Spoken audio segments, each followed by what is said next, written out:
I threw almost every shot exactly how I wanted to. My game's just feeling solid right now, and that's all I can ask for. That's a potential park job. That is 18 feet for an eagle look for the #1 player in the world. Beautiful textbook McBeth delivery with the mid-range. Now McBeth across the creek. Come on. Yes! I have confidence on the putting green. I just need to give myself a chance, give myself looks at birdie, and I'll convert. Oh! You said it, Ryan. There's a chance. McBeth delivers. The battle's on. Championship Sunday set to be a heater.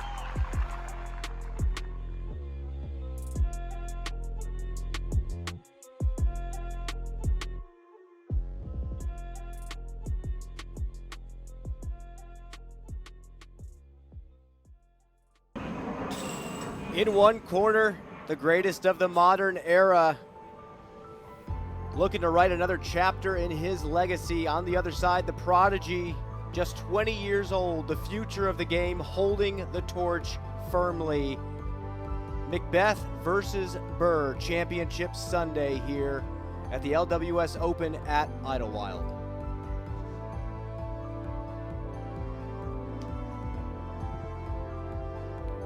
Taking a look at the current conditions, 79 degrees, 54% humidity, down from the morning, but the wind up at 13 miles an hour west-northwest. Set to be a battle. It's the first time all weekend where the wind is actually going to be a relevant topic, right? We've had wind conditions down there below 5 miles per hour. These first 5 holes, 1 through 5, even the tee shot on 6, the wind is going to be relevant. And then 16 through 18, they're going to feel it again, especially once they get out of the gap on the 18th. And it's going to gust close to 20 miles per hour today. So finally, we're going to be able to send it down to Grant, get some wind reads, and see how they handle it. Paul McBeth bringing some magic yesterday. Highlights all over the place. 86-footer on the 14th. Nate, what do you make of this? What are you expecting today from Paul? Oh, and we're going to flash back and see his first world title. Look at that. Gannon Buhr, just 7 years of age at the time that Paul won his first. And here's his second, 2013. This one of the more iconic moments in his career right there. I believe a 7-hole playoff with Ricky Wysocki. And here's the 4-in-a-row. I remember when his corner made the 4X hats before that final round even started. I mean, Paul has built a legacy like none other in this sport, and Gannon Buhr is starting to build his own legacy. I don't know if Michael Jordan ever got to play against LeBron James, but that's exactly what we have right here. We can't quite have that GOAT debate yet, but we do have the GOAT against the best player in the world currently. And it's been 3 years, Brian. Paul has not led since 2022 Waco. Hasn't led going into a final round. It's kind of hard to even believe that statistic. Hasn't won since 23 over in Norway. It's been a long time coming. He's come so close, but he's been so far, faltering late in tournaments. Waco earlier this year, not to be for Paul. So many moments where the fans at the edge of their seat did not get what they were looking for Paul McBeth fans. We're going to bring in Grant Zellner, third member of our broadcast, walking around all weekend long. First off, Grant, we got a battle between Gannon Buhr and we got a battle between Paul McBeth. What are the conditions like out there for Championship Sunday?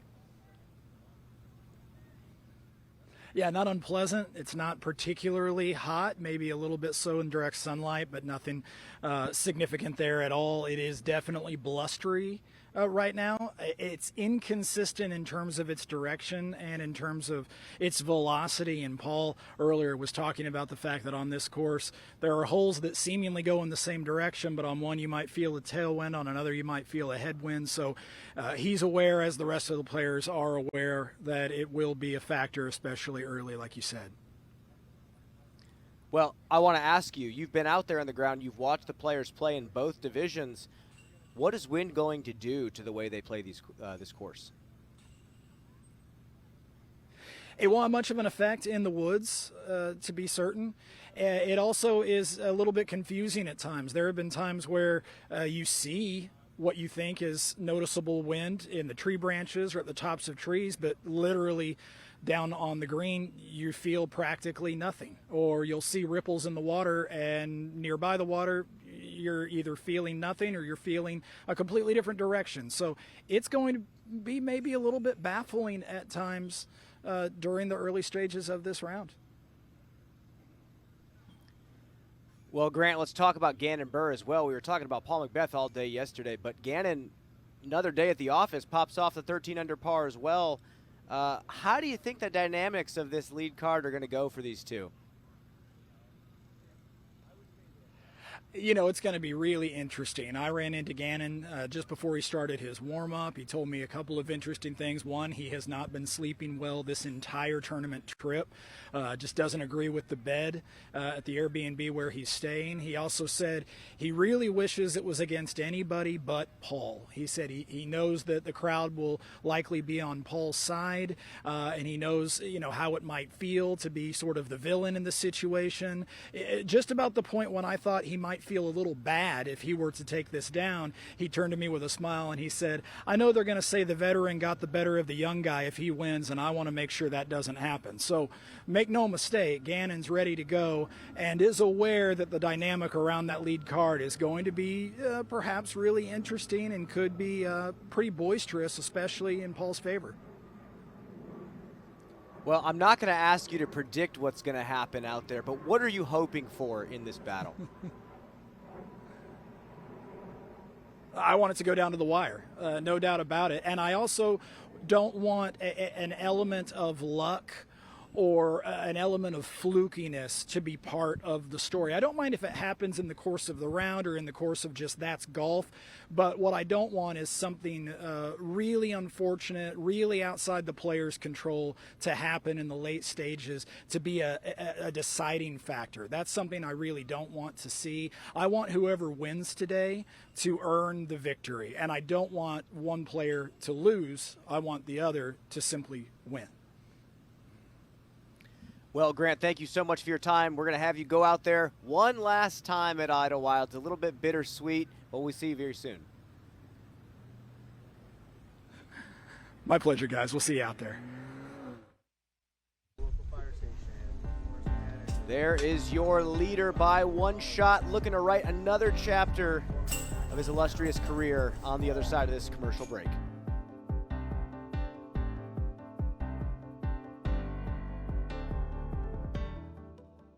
Dynamic disc has meant everything to me.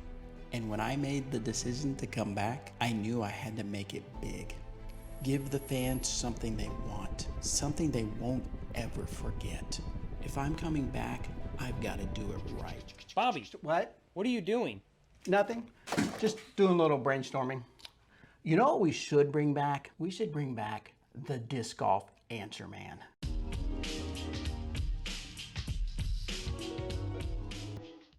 When you think of Cincinnati, you might think of the breweries. Or the skyline. Yeah, that one too.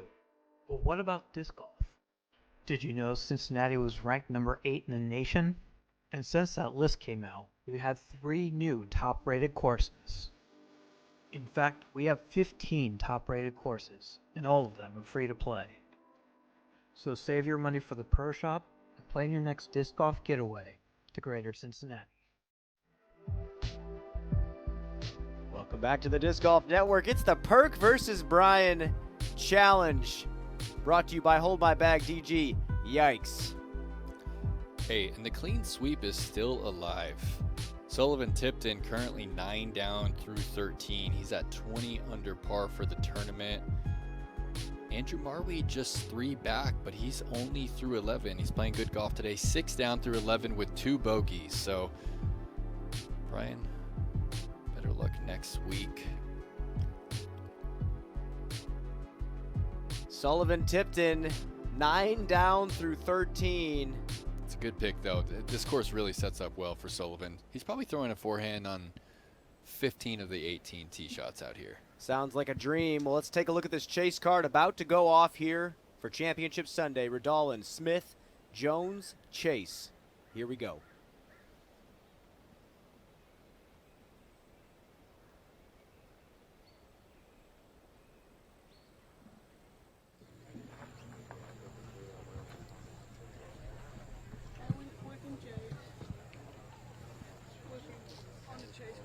Starting out the chase card from Raleigh, North Carolina, Evan Smith.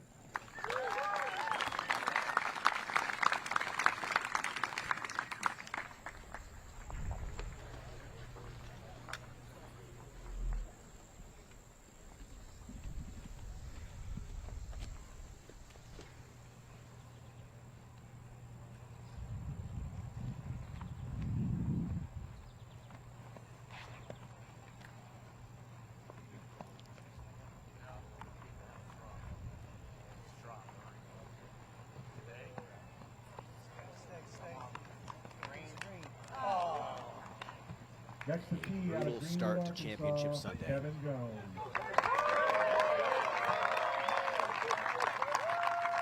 Jeff's been playing this pretty conservative.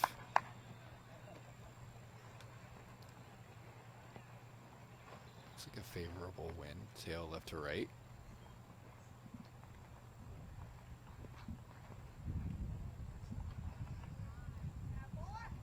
Same shot. Center cut. Team third on the chase card out of Portland, Oregon, Cole Rodalin. Got word that Cole is still dealing with some hip issues, unfortunately, but also made a big change to his grip. We're going to get more information about that later, but now, opening tee shot here.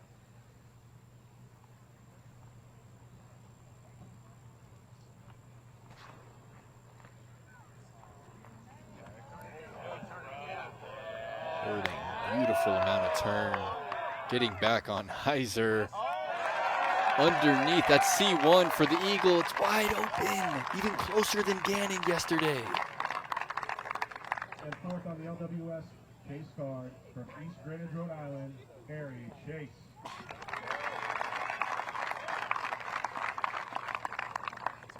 And Nate, that's going to be the second look for Eagle. Gannon got it yesterday. Cole, like you said, even closer. Harry Chase from Rhode Island, looking to make his mark.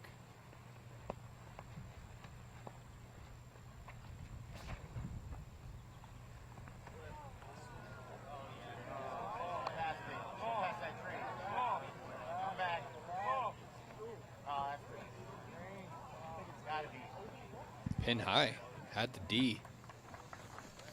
Right up against that OB line. I'll have to wait for confirmation.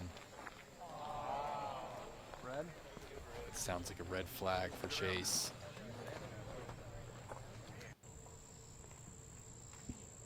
Take a look at this huge drive from Colodon. It felt like it cracked nose down and just kept drifting right. Oh, he knew right away as soon as it got back to flat. Nice little curl out right there. And that replay brought to you by One Shot Energy. Fans can use code DGPT for 25% off their order at oneshotenergy.com and explore a wide range of energy juice, focus juice, and voice drops, hopefully allowing you to eagle hole one at Idlewild as well. Well, Cole made it look easy, but through 3 rounds, Gannon Buhr's eagle yesterday is the only one. Cole, an opportunity to make it 2 on the week. And he loves it. A chance. Another player we've just watched grow up in the game in front of the cameras. Carries himself so professionally.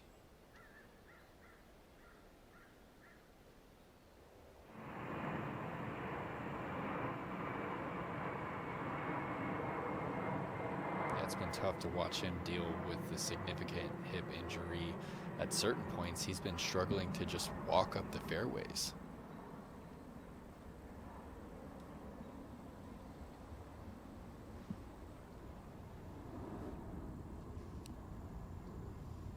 Kevin. It's going to be a sprint today for this chase card.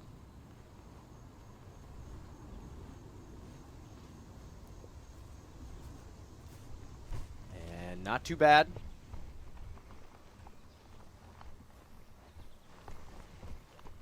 One of those holes that does not feel good to par. 58% of the field carding a 3.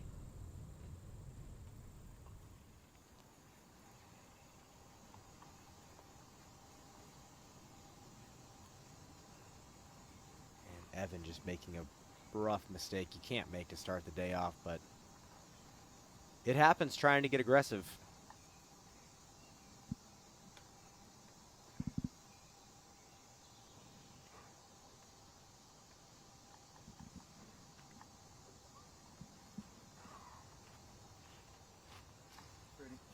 Another mistake here by Evan. Circle's edge look for the par. Give you guys some reference. Around 10% of the field finding OB on 1, so not very common at all. Over half the field taking birdie on the first.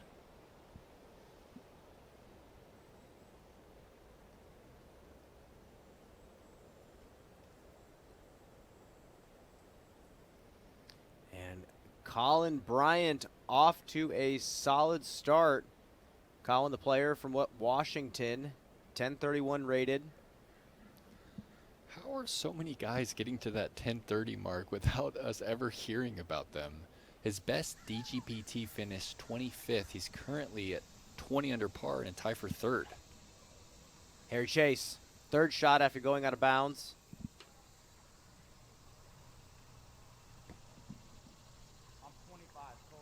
Simple par to start the day. Like Perkins said, less than half the field par or worse.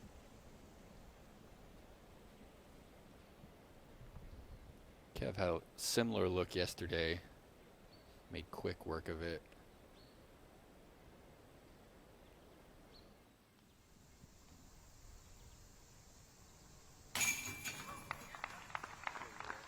So again today has only dropped one putt in the circle.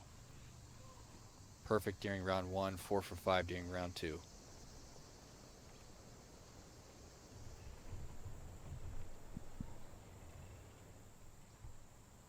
Evan Smith, shaky approach, and cannot save the par. Starting off with a bogey 5, joining a very small minority of the field.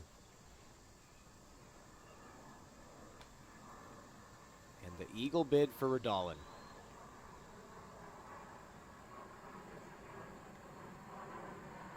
Got it. Second eagle of the weekend.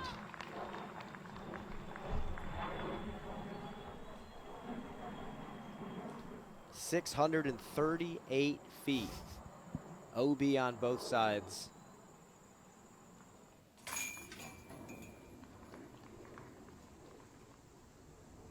Gentle downhill grade the whole way. What do you think it plays like, Brian? Probably closer to about 600. Huge shot.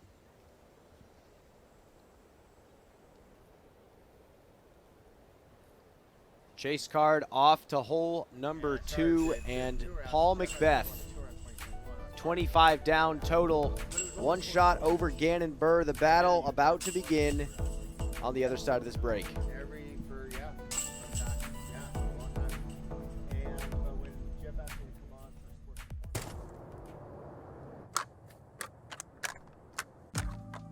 Vendor, keep everything nice and clean ahead much. Way easier to clean the fenders than it is to clean your cart. On the LG backpack cart, these help keep your bag off the wheel. Also, no sticks get in the spokes and flip you over. Fenders, keep your equipment clean. Keep your cart nice and clean when you're playing muddy rounds. You want to get a little mud on your tires and not your cart? Throw these on there.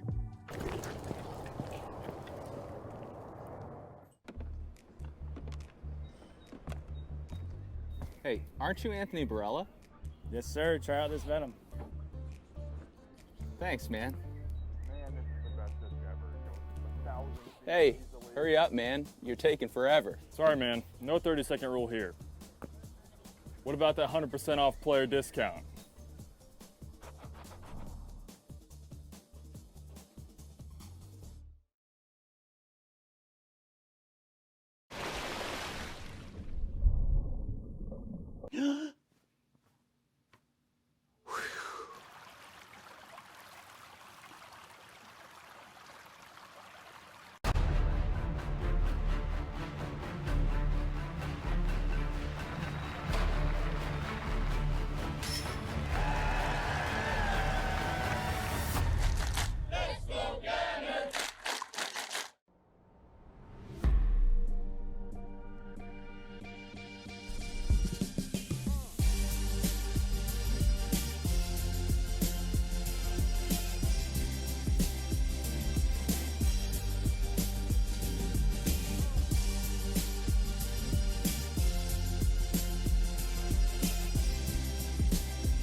Discraft is making a statement, and the message is loud and clear.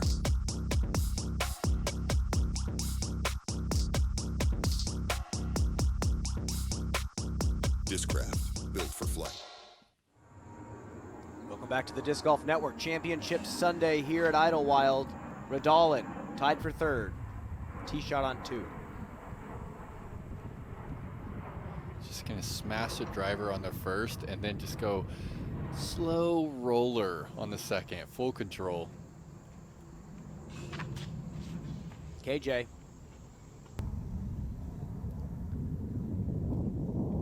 Of course, inside little hyzer flip forehand.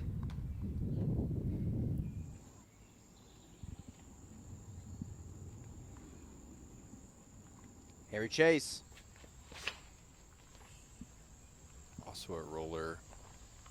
This might have too much cut. Brian needs to slow down. Wow, no you way. Just don't see that too often. No, you don't. Let's take a look at this flyover brought to you by Birdie Pro.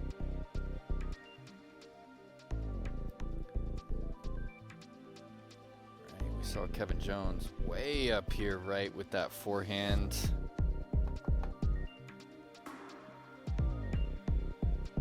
Harry Chase probably threw that roller 425 to get to the water.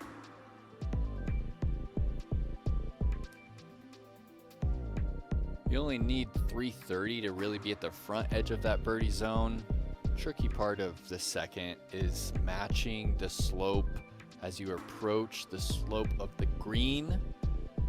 We've seen that forehand over the top has kind of opened up. So many different ways to approach the second. Backhand that's flipping up gently. You just can't hit with too much hyzer. Well, in a world that's going digital, you'd think advertising a board game would be a bad idea, but you know what? Head on over to VoterBrothers.com and just check it out for yourself. #1 selling disc golf board game. Cole Radalin, second shot. Yeah, he likes what he sees up high. Just didn't get all of that one. A little tentative on that spike flick. Eliezer middling on the bag. And look where Kev is for his second. This makes it. Oh, grenade! It's a party on Sunday, just outside the bullseye.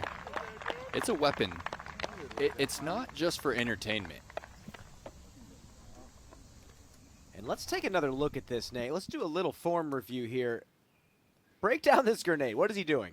Well, it's a weapon, and I don't say that lightly. Like, people think that it's a cop-out, but it is so hard to throw a disc vertical. I mean, the form doesn't change too much. Look at Kevin's brace leg. Look how much energy he's throwing into that front foot, and the hips never open up. Just so much energy barreling into the hip, and he's still closed off when he throws it. It's very similar to if you were throwing a steep hyzer, except the disc is upside down. Kevin has his pointer finger wrapped around the rim aggressively. It actually really hurts you when you try to throw a grenade. Like, if you're not comfortable with it, you can really risk injury on the shoulder, and it just hurts my hand if I try to throw a grenade. I don't know about you, Brian. You hear some players talk about building up a callus when they throw that type of shot enough. Discover the difference at Disc Golf Deals USA with pictures and scaled weights of every disc, same-day shipping, rewards on every purchase, and expert reviews and comparisons. Your game, our passion. I'll never forget watching Kevin Jones throw an actual hyzer flip grenade at Maple Hill. And the one at World Championships in 21. Gannon Buhr, a hungry Gannon Buhr at that, trailing by 1 to Paul McBeth.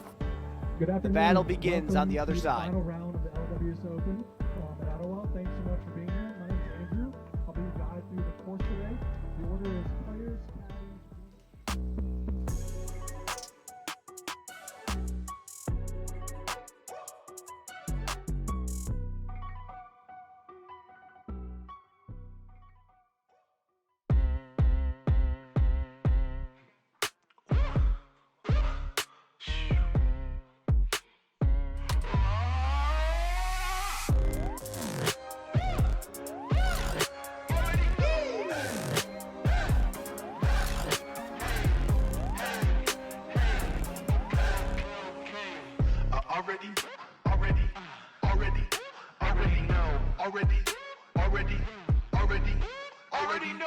The first available research Ultiworld Disc Golf Fandom Survey is now open. Now in its 4th year, with many new questions, the survey is better than ever. This is your chance to share your opinions as a member of our awesome disc golf community with questions about players, media, discs, and so much more. Results from the survey will be published in Ultiworld this off-season. The survey is only open for a limited time, so scan the QR code or go to discgolfsurvey.com to take it now and let your voice be heard. Let's send these boys back to the lobby. Get on. Oh, Grandma's got a hot kettle for that teabag. How did you get so much energy from a candy? One Shot is no ordinary candy. It only has 4 grams of sugar, and the nootropics help prevent jitters and crash. Grandma, do you think I could try one of those One Shot energy chews? Oh, sure, honey. But if you come for the queen, you better come correct, Sprout. I'm the OG. Got it? Got it. Level up your energy with One Shot. Grab yours at oneshotenergy.com today. Hello, we're Kenna. We're a Dutch growing company. We love plants and we want to tell you some cool things about them. Just like humans, plants can communicate. They can sense when another plant is close. Plants look out for each other too. They warn neighbors about nearby threats by secreting substances. And studies have shown that plants love a good tune. We love and understand plants. Let our passion excite you too. Silva Saarinen. Look at the display of touch from Silva Saarinen, the putter, dead straight. Hey-o. Right on the money. He has a chance to connect, and she finds it. This looks very good. That's the line right there. Oh, For come Silva on. Saarinen. Yeah, when she's dialed, she's the best. Wow. MPO champion Silva Saarinen.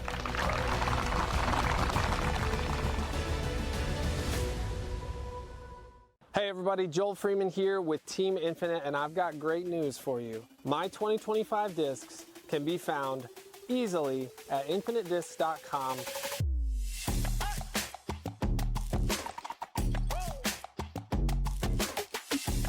You've got a variety of different molds with this stamp on it. They look beautiful. Thank you guys so much for all your support.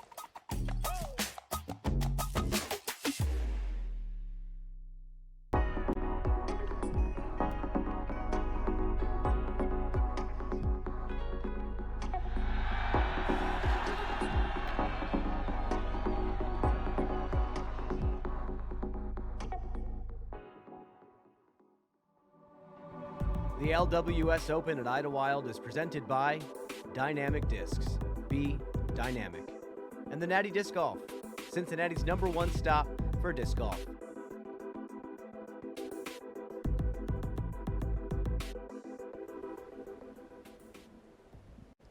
Welcome back. It is Championship Sunday here at Idlewild. And this is a battle that we've been hoping to see for quite some time. McBeth, Buhr, Klein, Newsom. Let's do it. First to tee on the lead card from Huntington Beach, California, Paul McBeth.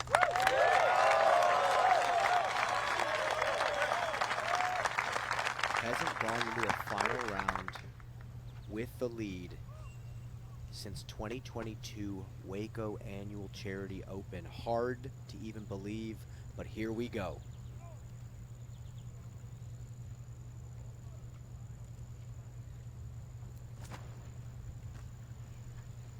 I need an extra Creed ticket. Oh yeah, Paul. Well, if Paul keeps throwing like that, he might be able to buy you that Creed ticket. Out of Urbandale, Iowa, Gannon Buhr.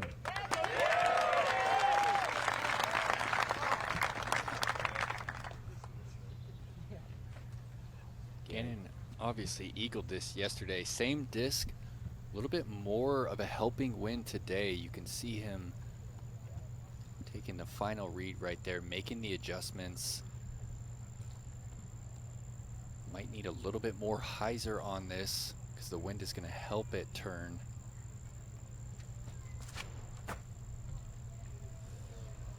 Just a little bit of a misfire on that.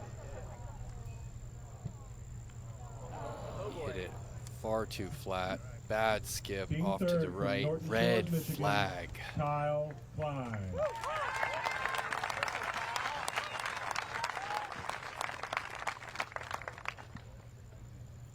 Kyle, a previous champion of this event, knows that there's no room for error today if he wants to make a run at the win.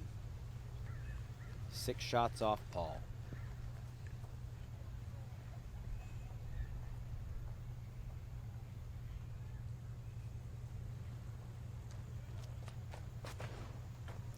And again, Kyle takes this extra wide. A lot of trust in this disc to turn over. Is it enough? Oh, that tree certainly helps it. And it's still green.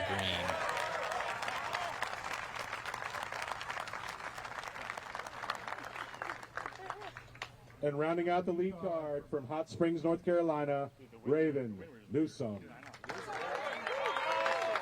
What a stretch of golf it's been for Raven Newsom, Nate. Yeah, it's not his first time on a lead card final round, but this is a career day for Raven.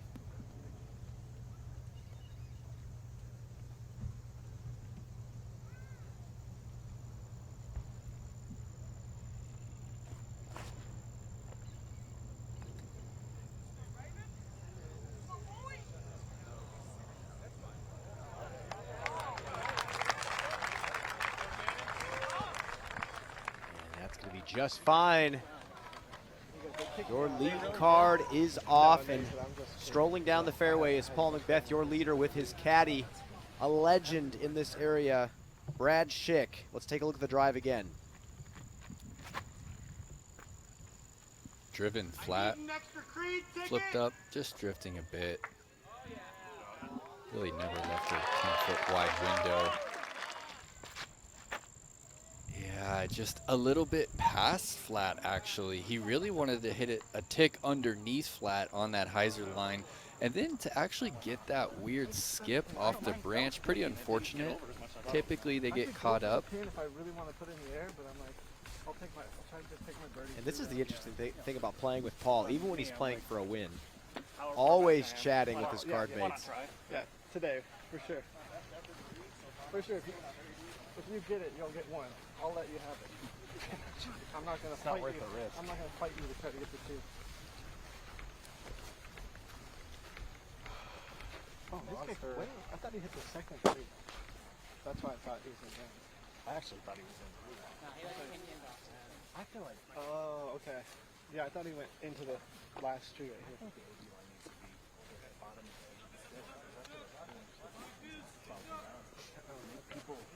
People land here. I mean, that was honestly my play. Paul locked into the moment right now. Gannon. Sometimes tricky spot here on the right, and yeah. Whoa. As tricky as we've seen this weekend. Last thing you want to do is come in from the left side on too steep of an angle. Big slope behind. Third shot.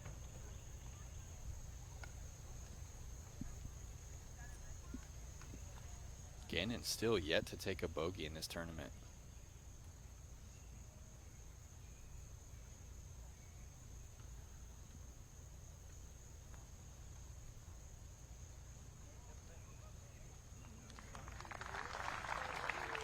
And that's going to be a job well done for Gannon inside the circle.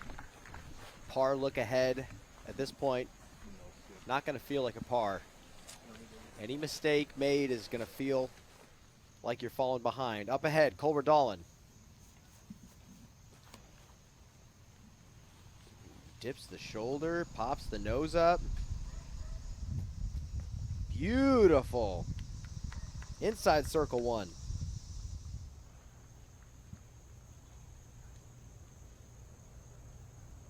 Newsom.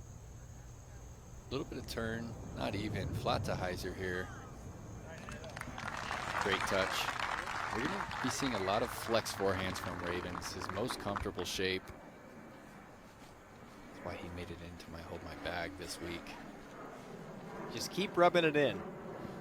Well, I had to drop Emerson Keith. I had him as my tier 5, but Emerson not playing this tournament, unfortunately. Kevin Jones on 3. A little high.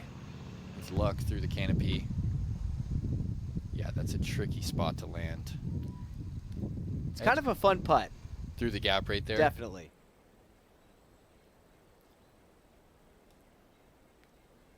Big gallery forming. I would have to assume a bulk of the gallery right behind this card here.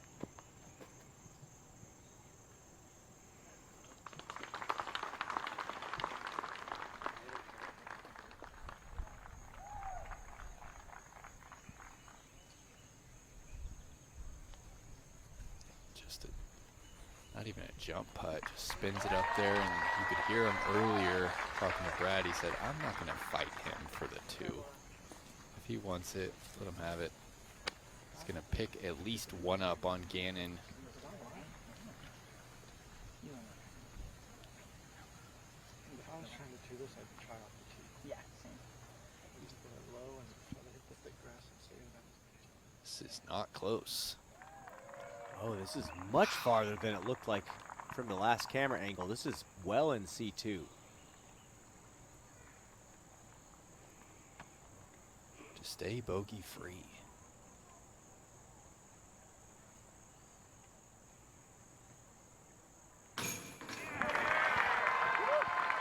Saves it. Ice cold. He will stay at 24. Paul tap in to get to 26. Lead will be 2. And I want to just touch on something that Gannon said. He said, anyone but Paul. He doesn't want to feel like he's the victim. And Gannon, we're not necessarily rooting against you. We know that you're inevitable. We know you're going to win a lot of titles. I think there's a lot of fans out there that just want to see Paul win a few more before it's a retirement. Well, the best part is now Gannon's not defending anything. Something to sink his teeth into. A 2-shot deficit going into the second hole. And now it is time to fight. Big time putt for Gannon. Blood Nice, pumping early here at over the Idlewild. rim.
Back, Kevin Jones, birdie putt now on the 3rd.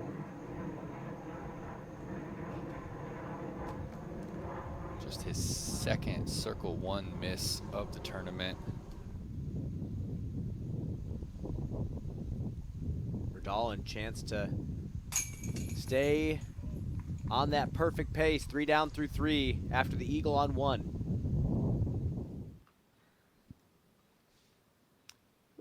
Couple of double wide cannon chairs. And back to the tee of 2. Yeah, a little inside. Oh, gets lucky.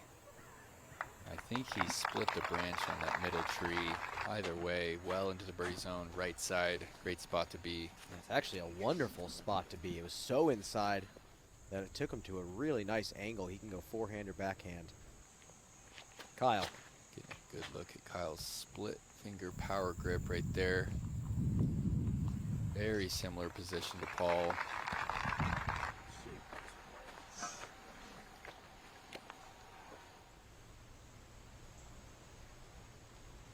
And look at that forehand grip. Was that middle finger on the rim? Pointer finger off? Yeah, it's a bent middle finger, ring finger on the rim.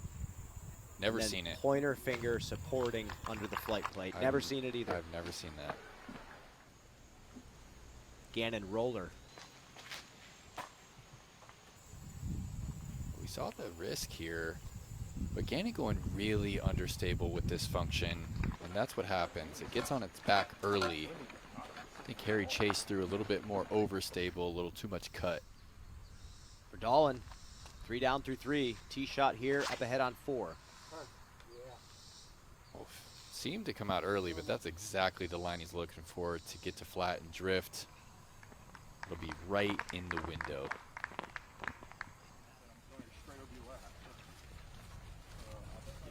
Paul McBeth walking up the fairway. Grant Zellner down there on the ground. Grant, I know you talked a lot to Paul before this round. Any other notes that stand out to you?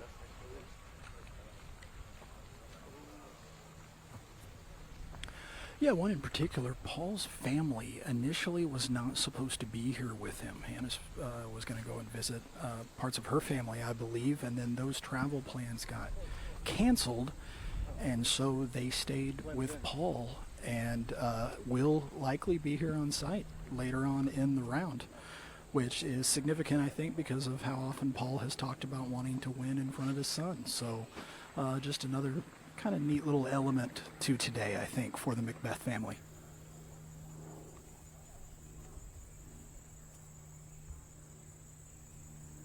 Raven Newsom. Well, he has the angle to go high, but lining up the straight shot.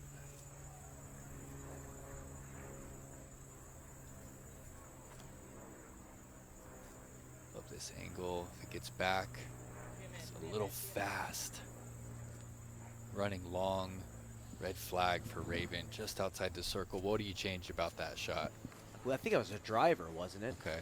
Kyle Klein going mid-range, and he's nailed this shot. Yeah. Softer landing, like you say. And here is Gannon with the mid, going to try and match what Kyle's been doing the last 2 days.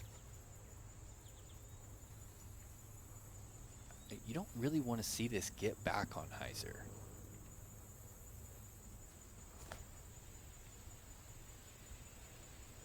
Yeah, slightly undercommitted.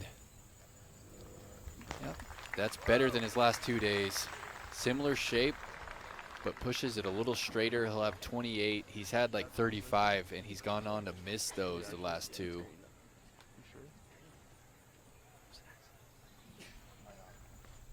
Ben Kenny on the bag for Gannon. Now Kyle.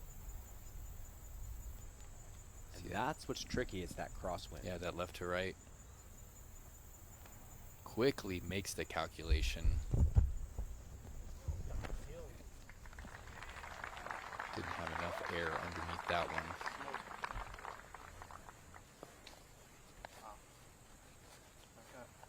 Makes that flex forehand that much tougher. Well, Paul likes what he sees there with that forehand. Makes you want to go maybe a little bit more overstable and put a little bit more height on it. See how he plays it.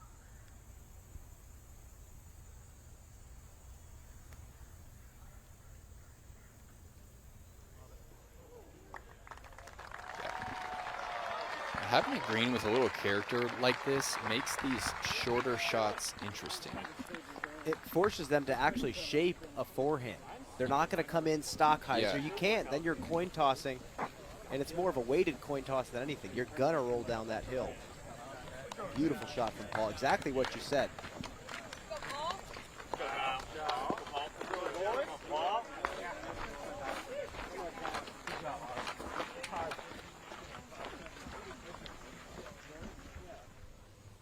And KJ on 4.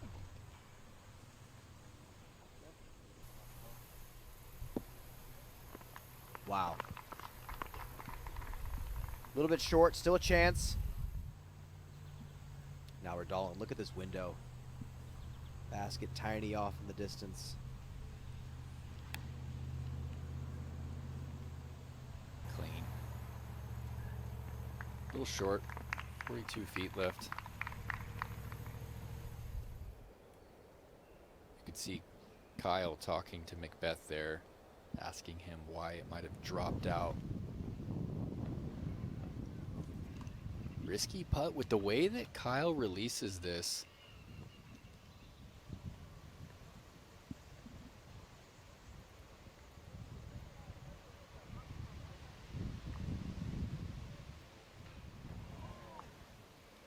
That is a bold run.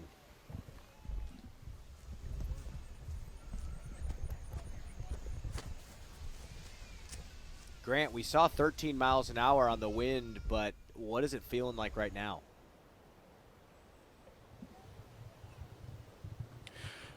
Really on and off so far this round.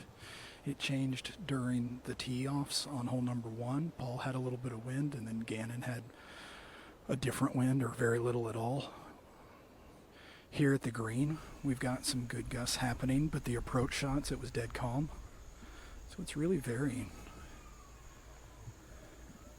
Now we've got Raven down by the water. Steeper uphill than it looks. And off the front of the rim, over the edge and in. That's a great putt early in the round. That's got to feel really good. Now Gannon, there's more to this than you think. It's well below the level of his body. Sort of a tailing cross from the left. You can see the water beyond. Stabs it in. It's 2 confident putts from Gannon Buhr. And nothing but cleanups. Really left. Maybe a little bit of meat on the bone here for Kyle coming back up the hill. A little bit of a headwind.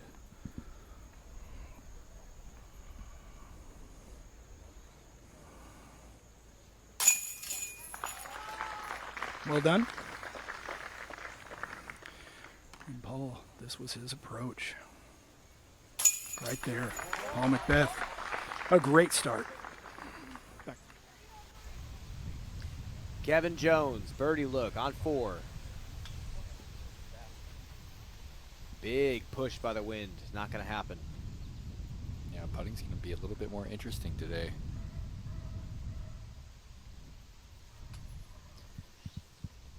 It's going to be prime real estate inside Circle 1. Gannon Buhr himself told us, once you get to edge of Circle 2, wind affects it so much. It's nearly impossible to consistently putt from that range. McBeth up 2 going into hole 3. Gonna take a Zenny flyover, hole 3, Nate. Well, the drone's gonna fly left, but most players are going over here, right side. We've seen roller for Gannon both days really work out. You want to get this flick if you're throwing it flat. You want to push it straight for a bit, but you really don't want to turn it over that hill, or you bring that backside OB line into play. It's only 656 here. Nearly half the field taking birdie. You just need to put this first one in play. Get it up over the hill, let it fly a bit.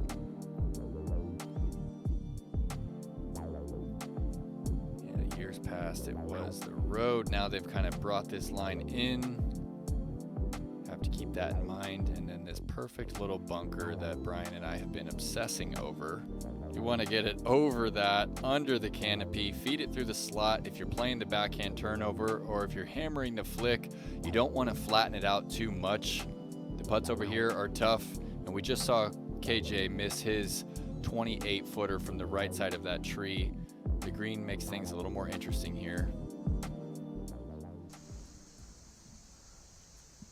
Fans can use code DGPT for 10% off their order at Zenny. Eyewear for everyone. Paul McBeth. Vintage follow through by Paul. Yeah, a skip would have helped that, but that's plenty of distance. Notice how he didn't really go past flat there. Don't want to turn that forehand. With the wind, I'm curious to see how this affects Gannon's roller. Might throw it with a little bit more cut. That wind's going to help it flip quicker. Yeah, I think he's low enough down the hill. He'll go forehand versus the backhand inside the mandatory. Klein.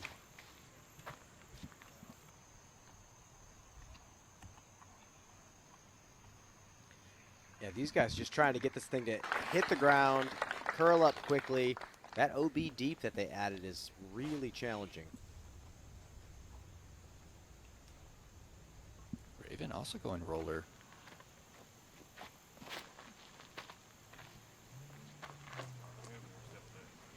Matching the shape. A little bit more stable of a disc. Wow. Best of the 4. Wide open flat to hyzer forehand from there. Probably right at the 300-foot mark. Verdalen. Yeah, west wind here means this is a head left to right. And this is flat. Is that far enough? Okay, a little short. 40 feet. Kev needs to hammer this. You want to see a little turn. Yeah, a little more turn necessary if you want C1.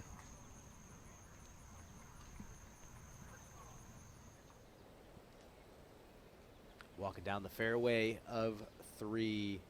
Grant, give us a wind direction here. What are these players dealing with on the next shot? I'll tell you, I'm looking for anything to give me some kind of a clue on that. I see some feather flags beyond the basket. Looks like maybe right to left, but where I'm standing, which is just uphill side fairway, I feel almost nothing. A lot of players say when it's like this, an educated guess is all you can do. Second shot for Paul.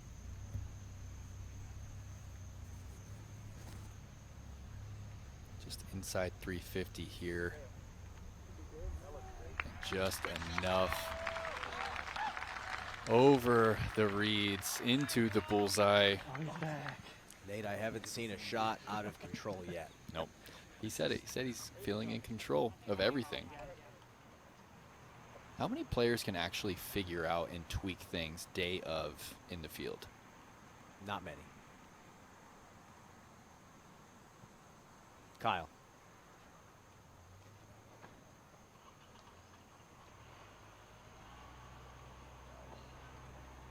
That's going to work. And Nate, what's interesting about Paul is it's not always just a little micro adjustment for him. Remember at the World Championships, he dropped the off-arm engagement. Yeah, never forget. We've watched him grow up in this game just as much as we've watched Gannon as well. So many things they go through, so many adjustments over the years. I thought Gannon would be close enough to go with the 9-speed, but still going over stable PD2 here. A little bit of a backstop might play a role in that decision, and also matches Paul. Bullseye birdie coming up.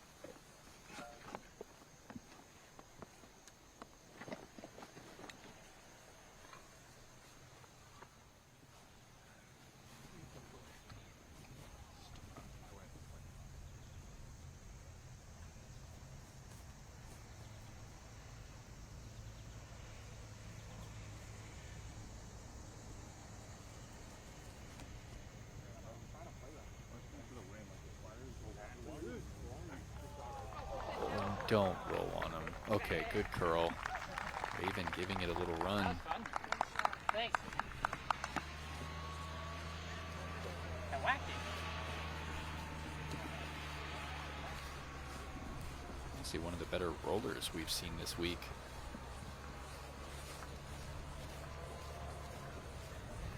Raven sitting at 48th in the Disc Golf Pro Tour standings. Really? When he was on the lead card at Crokel, 83. Steady rise for Newsom. Kevin Jones now on 5. Does Cole send this?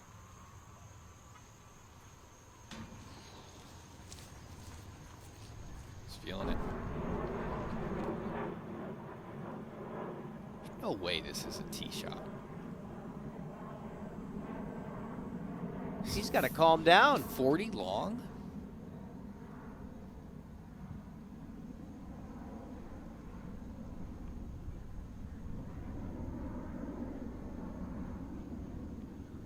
Okay, getting word that this is for par. That makes sense.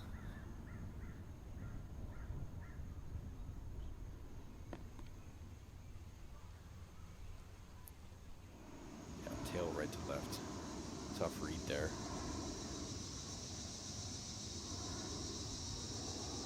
Climb. Never up above the rim. And I wonder if he was reading those feather banners in the background, blowing right to left, thought he was going to get a lift. It's exactly what the wind does, in my opinion. Even if you don't think it's going to affect the disc much, it's hard to convince your brain that it's not going to.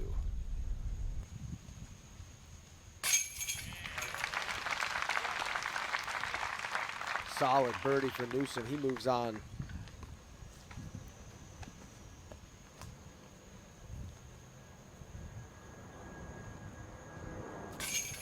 And again, these flags right on top of the baskets are typically nautical flags, so they don't really start moving until it's 25 plus. It can be 15 blowing steady and it looks calm on camera. Birdie for Newsom, birdie for Buhr, and a birdie for your leader, Paul McBeth, as they move into the fourth. He's perfect.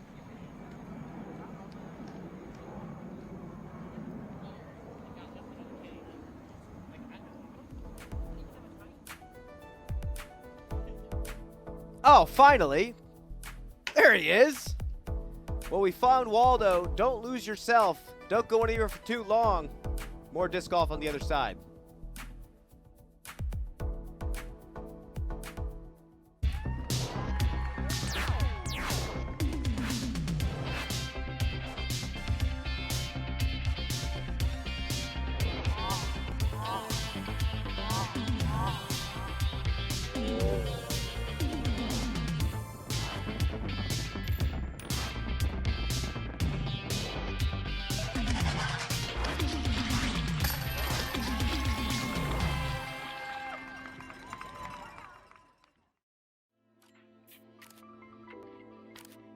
Made from the earth, Rhino harnesses the power of plants and the sun to create topical performance products that are good for us and our earth.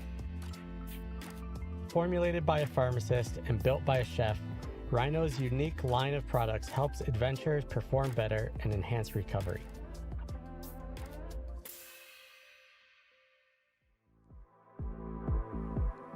Welcome back to the Disc Golf Network. Paul McBeth, he is 3 down through 3. His lead is 2.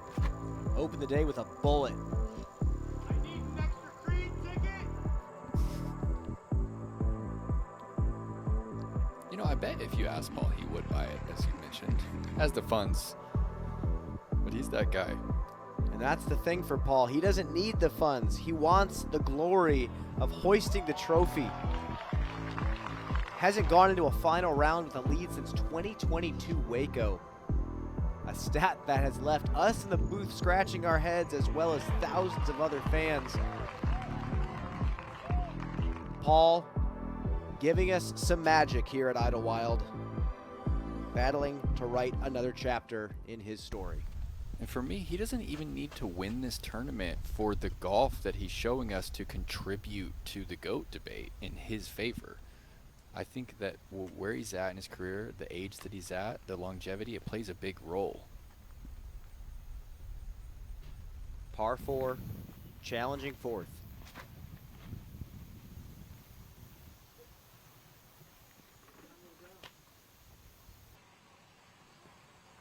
It's been great. Shorter, we saw Cole right in the window. He's 20 feet to the left of that, but he will still have options. And Gannon's been really dialed on this, but this is a flippy driver he's throwing. He's going to have to make a correction to the angle. He's got a little head left to right. Gusting 12 miles per hour. Out of that. And a little overturn there. You could see the wind kind of push it. Oh. Fortunate to kiss through. I don't even know what it looks like early, right?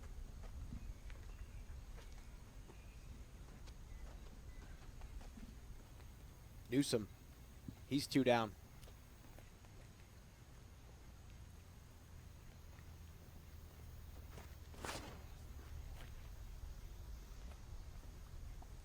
lot of angle, but a lot of overstability as well with this disc.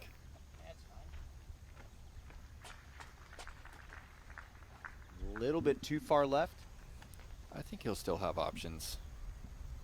We have to get like within 15 feet of that OB line before it really closes your angle off. Kyle.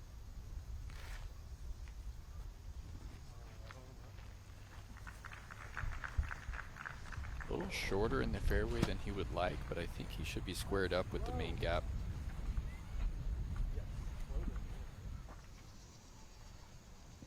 Culver Darwin on the 6th now. Roller. Roller.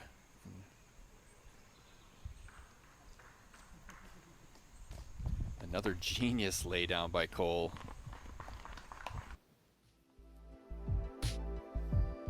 And taking a look at Gannon Buhr's what is that? Daily fantasy position, 1.5 better or worse. Does he win or not? With unheard of lines.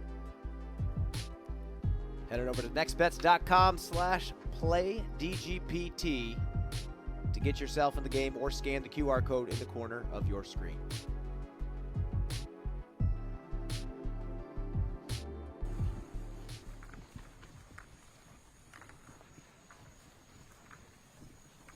Gannon overcooked that driver, throwing a very specific line off the tee during the days with lower wind.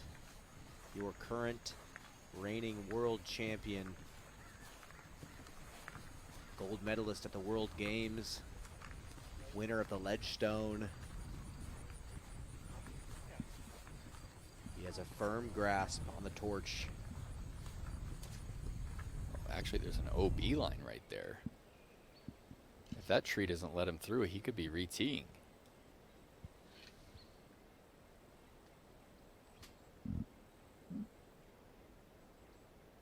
Options aren't going to be great for Buhr.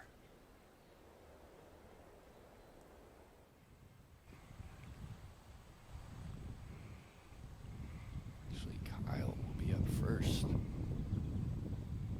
Lovely angle for a little turning forehand.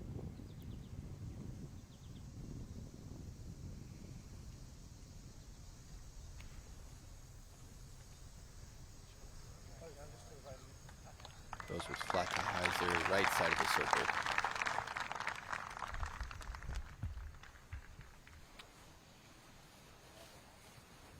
I didn't get it over or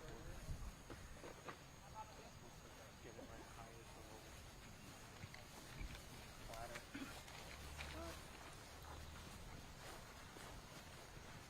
Might be in the circle.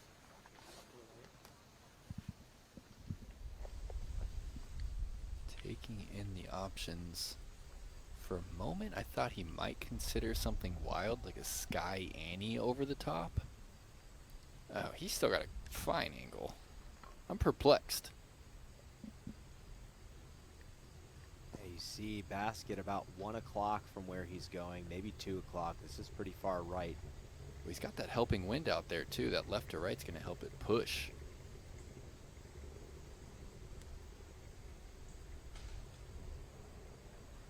Oh no. Big time miss. Goes a little too high in the window, just kind of dips the elbow. Skies it. It almost feels like the pure hyzer got too much help from the crosswind. Wind changes every 5 seconds. Red flag for Gannon Buhr. Yeah, and I believe he didn't even cross as well. So here's what you're looking at. You go a little too far left.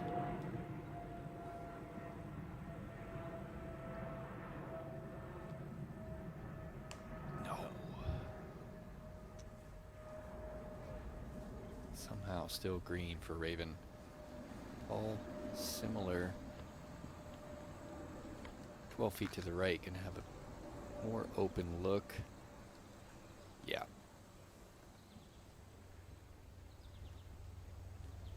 Just go straight at it. That gap is pretty far away. It's a tight gap. Well, both rounds, Paul's first par didn't come till the 5th. 4 for 4 days 1 and 2.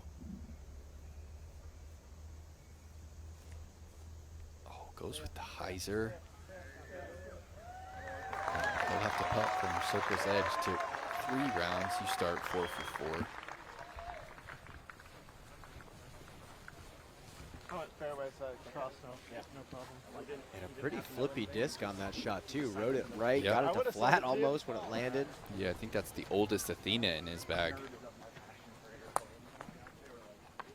Nate, let's analyze this shot here. Well, sure, I thought he was going straight, but he just told Brad Schick he went faster. He's going his most flippy Athena here and just going to go inside out. He's going to go hyzer. And look at the way this bent knee. This is the one guy who just patented that. Controls the pace. The Athena starts to flip up gently. I think if he's being picky on the shot, he might have gotten the nose up just a bit so it would have a chance to glide out. But the way that he's been putting, he's going to be happy with that. He's going to have a little bit of a tailwind left to right to go 3 days in a row, 4 for 4 start.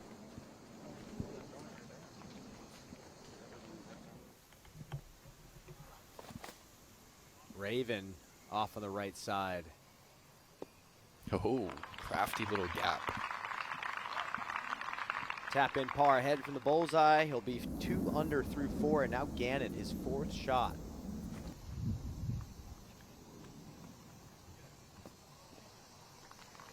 First bogey of the event up ahead for Buhr. Will bring him back to 25. Paul putting for birdie to get to 29. Verdalen after the great roller.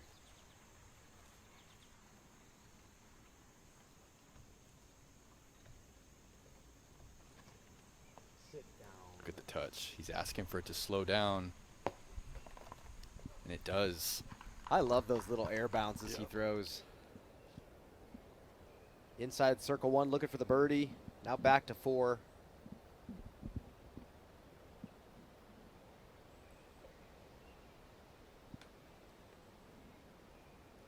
Grant, we're feeling some wind down there. Bring us into the moment on the green. Yeah, this green is a little bit up above the level of the pond, so you can see even the flag on top of the basket moving just a little bit. Difficult to read the direction on it, to be honest with you, but obviously it's there, and Paul, I'm sure, can sense it. Probably left to right.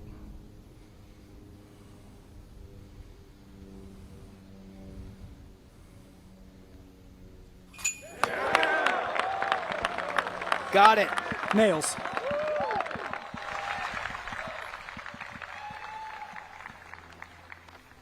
Roll back the Zuka replay. Like Grant said, nails. Fights that left to right with the hyzer, drops into the pin. 4 for 4. Klein. Headwind. Pretty.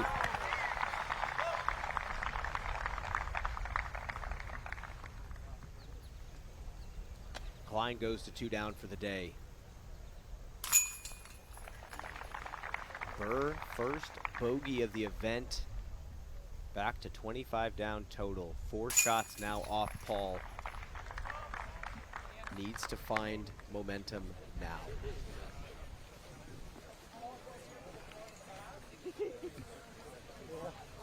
You go through so many of these holes. A stroke swing like that can happen at the drop of a pin instantly. I might go back to that same Onyx from the first day. Yeah, maybe throw An interesting note, Paul dropping down from a distance driver on hole 5. Up ahead on 6, Smith, weak side, birdie. And a casual stroll. Roll the Zuka replay. Another just beautiful putting stroke from another young, talented player. Now Verdalen's birdie. This little hyzer pitch.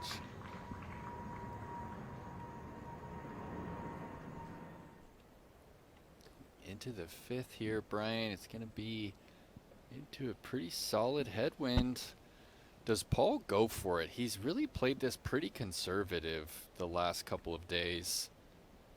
4-for-4 start. He has a healthy lead. He's got 4 over Gannon.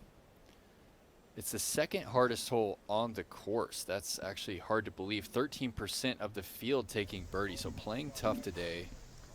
So he's going 10 speed. He told Brad Schick he's not going with a distance driver. He wants the fade to be softer.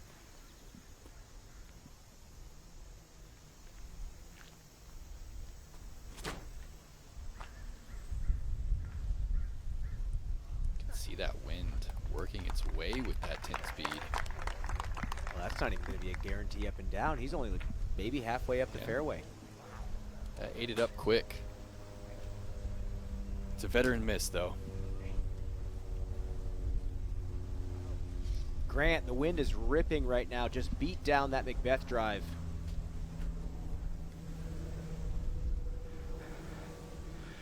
Yeah, it really is. This is the most significant that it's been felt.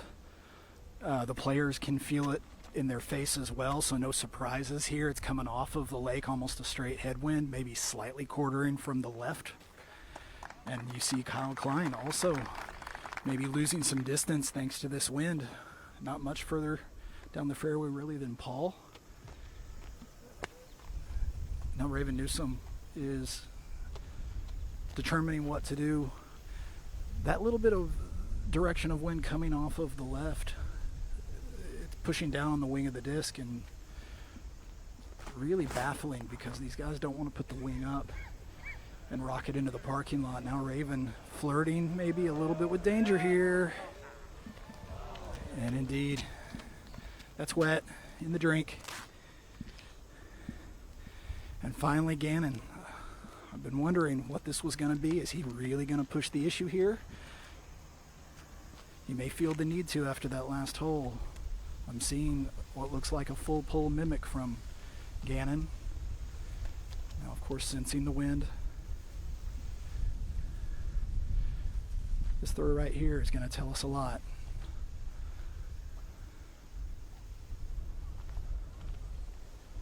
Resets again.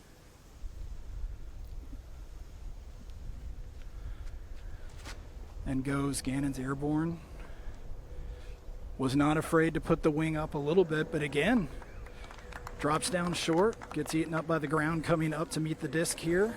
And all 4 players kind of comparable distance for all of them. I believe Paul will act first, and that also could be significant.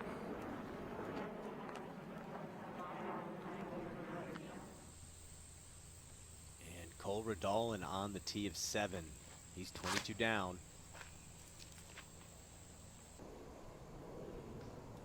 Through the center, off the root.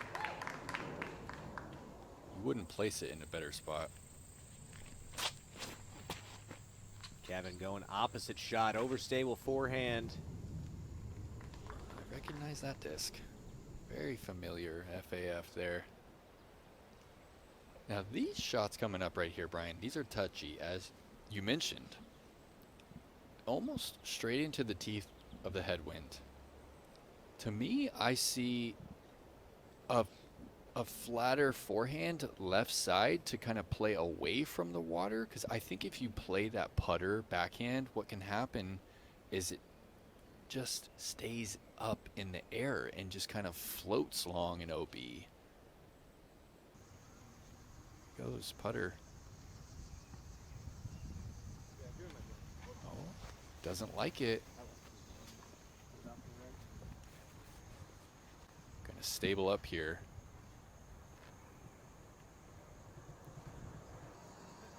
Really love the play to take it away from the glidey putter to the stable approach disc. And it looks easy. When he throws it, assure you, difficulty is high. Even for Gannon, he's probably right in between like that jump putt mid or a little toss.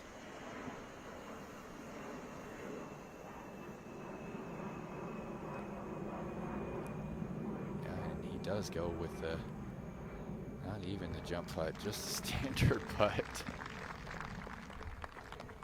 We're like hyping up these shots, and they're just like, this is cake. And really, that's one player that we're talking about that's doing stuff like that. Kyle Klein. Right under the pin. And Nate, you say that because of experience. I've witnessed the same thing. I've witnessed players on this exact hole, exact same pin position, underestimate the wind and float OB. And then all of a sudden you're putting into a crosswind from 35. Cole after a really beautiful drive. Wow. Reverse patent pending, step back. Chance for a 3. Looked like Raven had the mustard on that one to find C1. And a huge make, it just floats in. A great wind read. Running it back. Ooh, little fake out on the catch cam.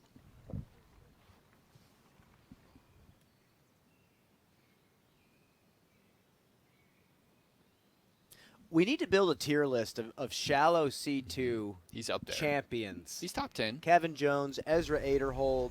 I remember Drew Gibson when he was touring more. Beth takes a simple par, 4 for 5. You know, when Drew was doing that little squat jump. Right up there with everybody else who was automatic from that range. Cam Messerschmidt when he was touring. It's a good call. And here is one of those guys, Kevin Jones.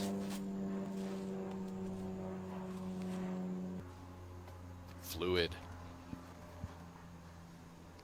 It's one athletic dude right there. Jake Mon, first time seeing him all weekend. And still dealing with that wrist injury. Went down hard on a scooter over in Europe.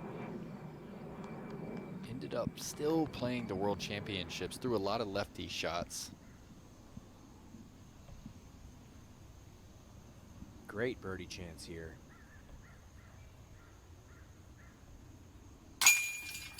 Radalin. Solid pace, 5 down through 7.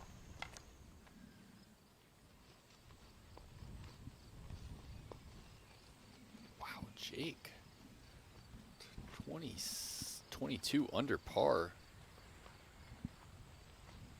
Currently in a tie for 4.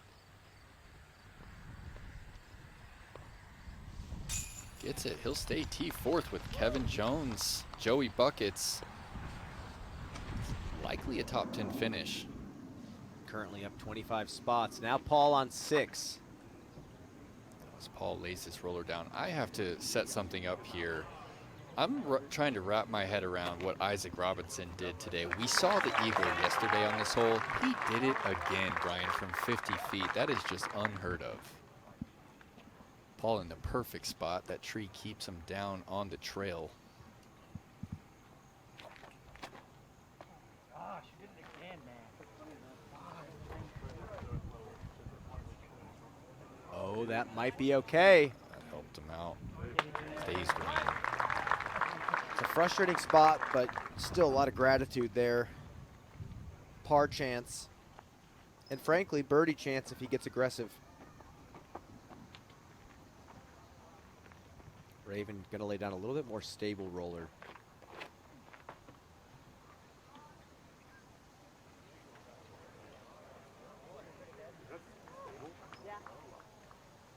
Yeah, that's what you're looking for. Massive. And that's why you lay down the stable roller. The hill is going to take you in that direction anyway. Yep.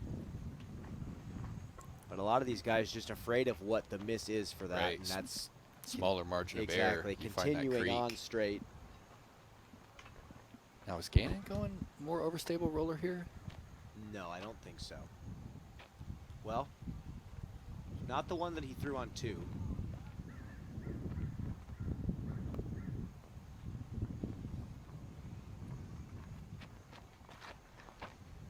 Yeah, it's still flippy. Gonna lay it down late. Hoping for that first bounce to be forward. And also a similar result to Paul. Likely another mid-range jump putt coming.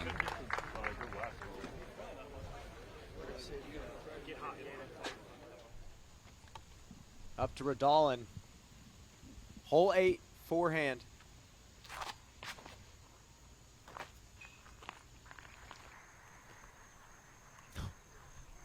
The ramp. Middle of the fairway. Yeah, that's on the right side too. You'll be able to go flat to hyzer. Look at the Looked like too much cut at first, but because he goes so overstable, it gets back on edge. If that hits on Annie, it's toast, but because it has that little bit of edge underneath it to touch the ground first, it's going to ramp up. And that was a moment ago. This is now his second shot.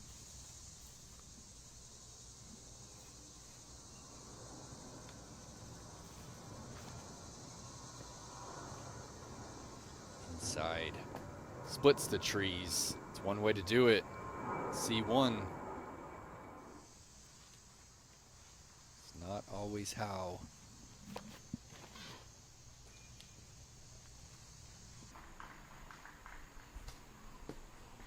Also, just inside the last grouping of trees, you mentioned it, shallow C2. Gallery starting to roll in. Kyle Klein just trying to get close, and that should be okay.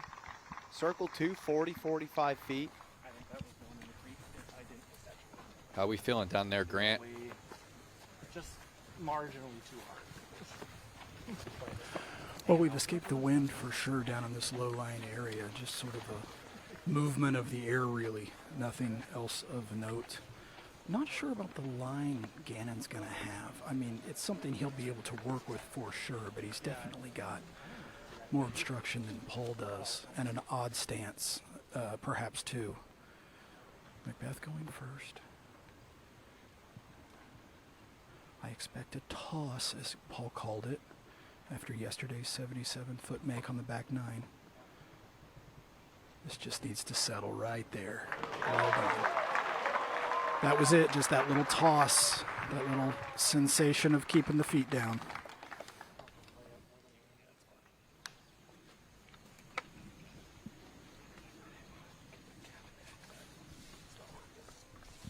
Look, he takes the Bushnell out. It's like, oh, I'm at 180 or in. Jump putt. Well, we saw him do it with a driver at the match play. This tree right in front of him, frustrating though.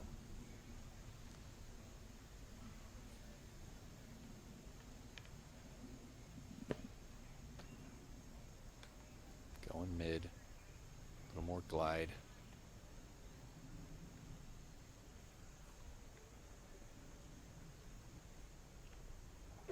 Three days in a row.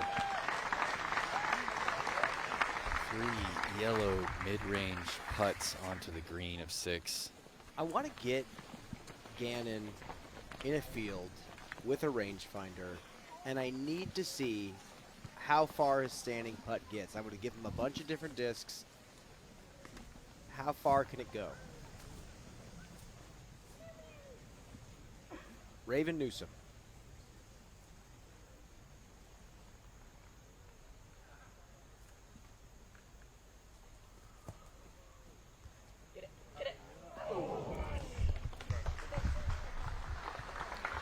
Not gonna happen.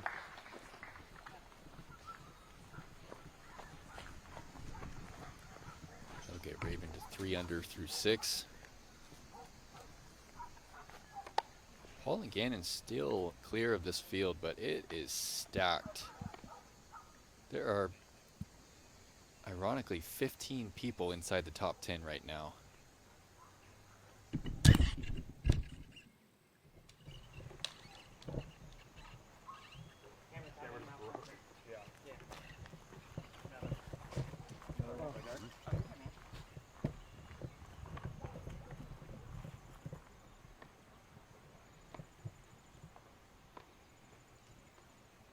For birdie.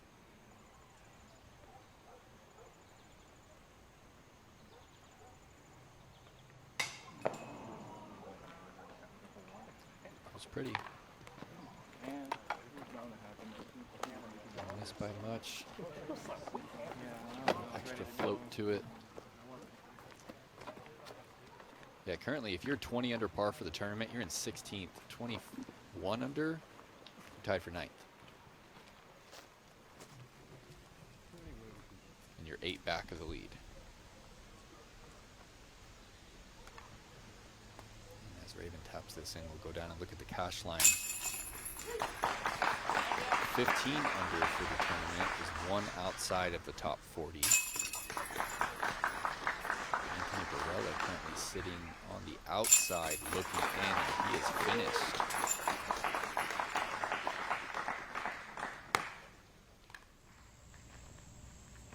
Kevin Jones in that bread and butter place.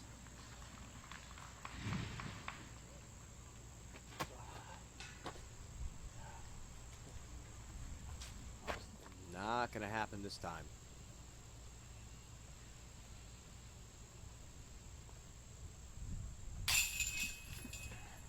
Cole is cooking right now. 3 in a row, 6, 7, and 8. 3 great birdies. Comebacker.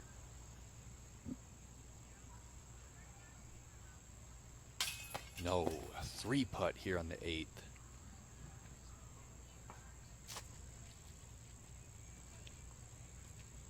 He still has work here for bogey.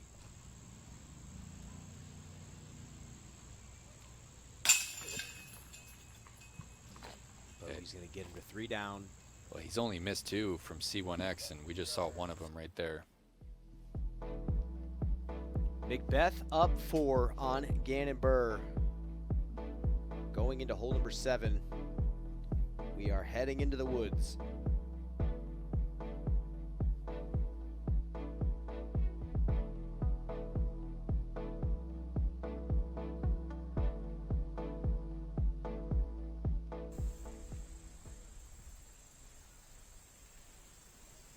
So many different ways to play this hole.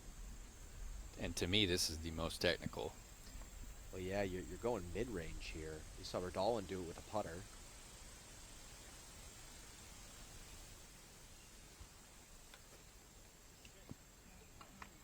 Now it needs to sit. That's the danger of going with that glidey mid. See Grant Zellner down there looking at the lie of McBeth. What's the angle like? Is it a bit too deep?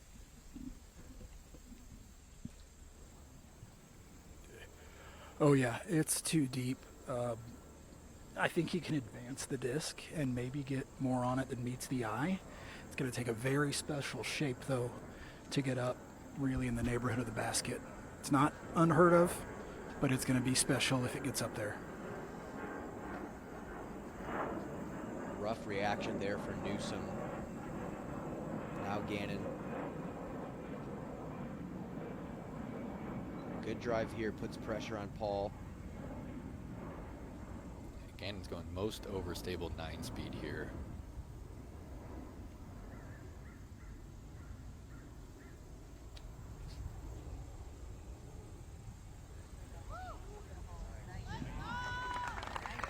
Big time advantage there for Gannon. Chance to get one back.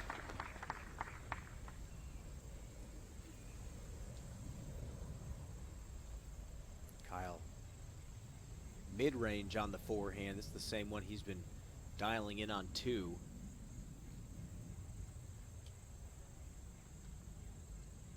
It's a base plastic mid-range.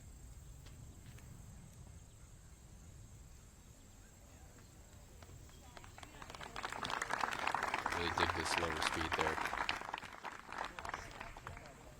Lead card makes their way up the fairway. We jump ahead to hole 9, Redolin.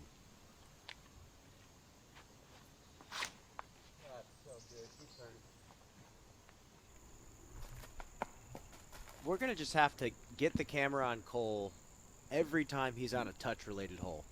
I want to see every shot. Beautiful. Your defending champion, Joey Buckets on 18.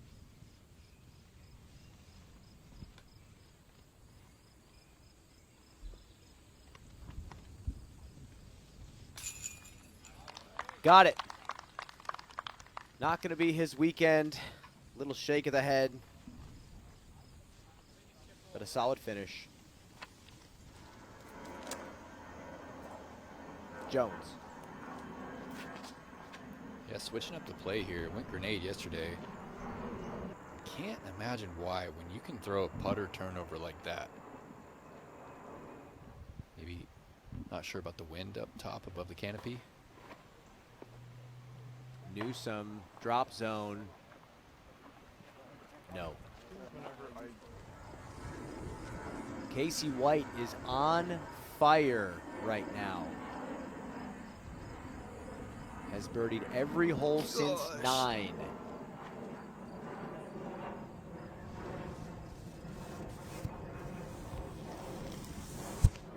What a day. What a back 9. He'll finish at 21 under for the tournament if he goes on to make that par look. That's cooking. 9 in a row.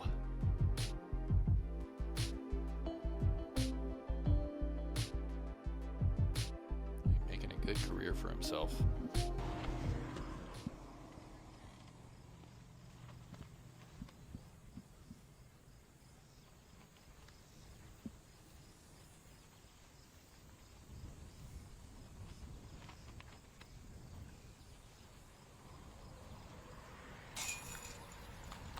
Nails it.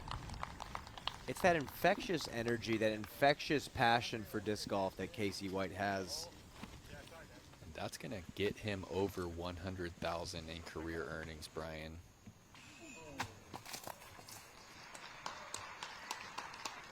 Kyle Klein, a little bit deep in the basket, but still gets the shape. This is a tricky hallway to navigate. Oh boy. There is nothing here. Grant, what do you see on this? I walked over to see his vantage point, and it was worse than I thought. I think if he could get to circle 2, it'd be amazing, and it would have been. Instead, the roller puts him from bad to bad. The up and down from there is going to be a real challenge. Oh boy. And this is a little taste of what we've seen from Paul the last few seasons. Now green light for Gannon.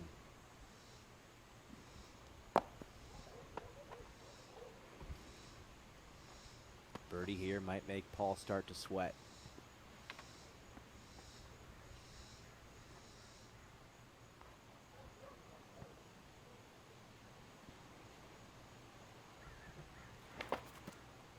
Oh, sit down. A little hot. He knew it right away. I was still at 50 off. Gannon's sweating a little bit. That was so bad. Juice that. I think I'm 50 deep. Might be closer to 40 than 50, Gannon. And you still might be picking up a stroke right here. I don't know how bad McBeth is in there.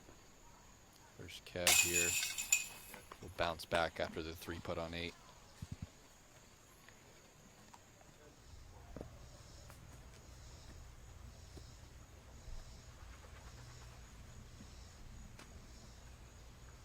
Yeah, you can see Paul's disc right over there. It's going to be a tight angle. Look how tight Ravens was, and Paul's another 15 feet left. I almost feel like you're either going to have to go forehand roller or you're going to have to throw something exceptionally overstable on a chop. Redolin grabs the birdie. He's still cooking. 4 in a row. Yeah, Cole's just finished inside the top 10 once this year. Looking great to do that this weekend. Now it'd be easier, maybe. Actually, I think he can get to circle 1. It's going to be high and steep. Yeah, it's going to be really steep. Matched it. Beautiful. That's not easy to do, especially with the situation.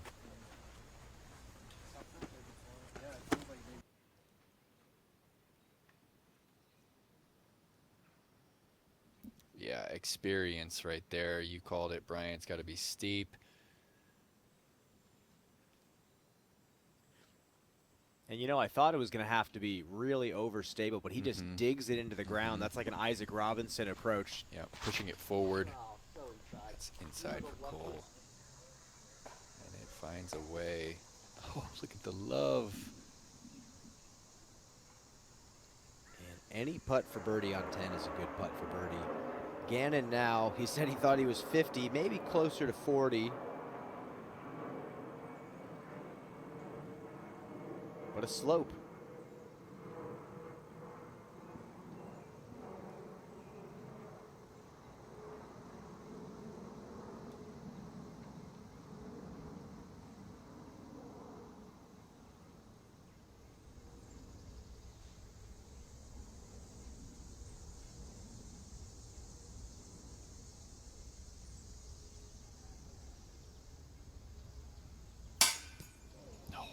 Finds the band. Thought he might pick up 2. Not going to pick up any.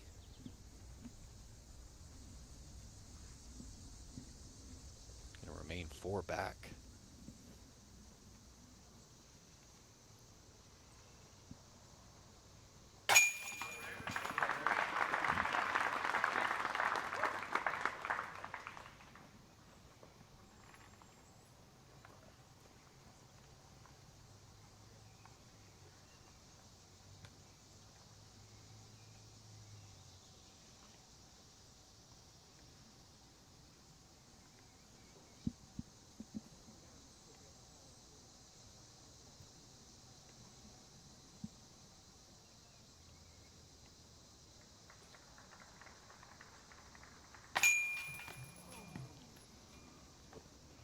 A weak putt from Klein.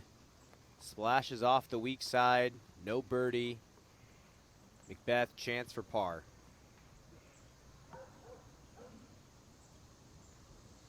A solid scramble. Paul remains 5 down.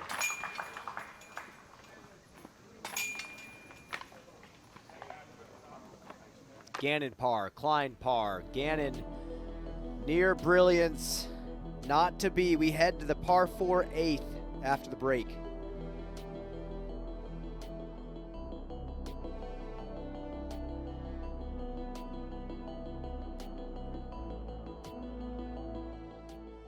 Road trips can be unpredictable because road trips aren't just about the destination.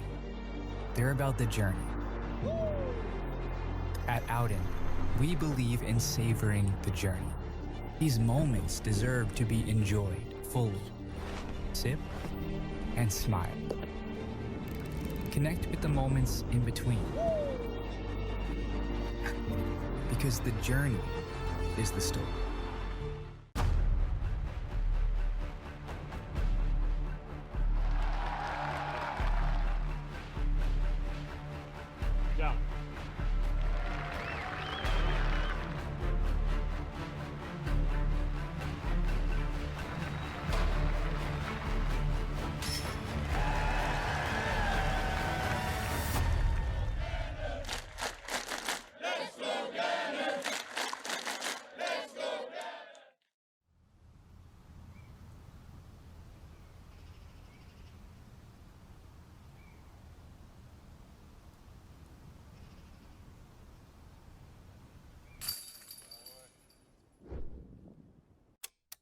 The discovery of electricity, the first flight, democracy, splitting the atom, computers, modern medicine, space travel, and of course, the Royal Line from Latitude 64.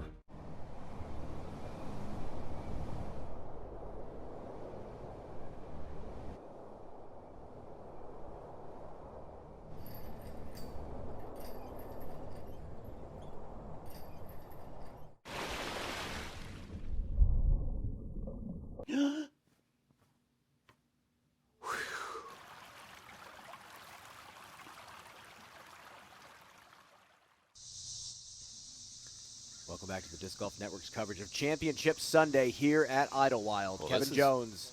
From the fairway. Thought we might be seeing a little redemption putt Look at this for Redolin. No. Cole currently in solo third place after the par on 10. 7 down through 10.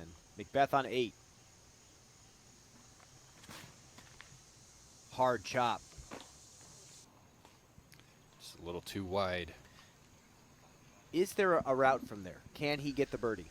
No. No birdie in play from there. Oh, nearly. There's definitely still a birdie from right there.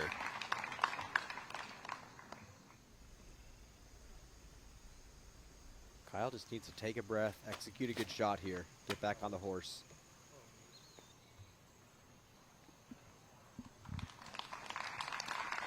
And that is going to do it for Kyle. Opportunity. Great angle of the grip on the forehand. That is wild. It's 3 fingers underneath there.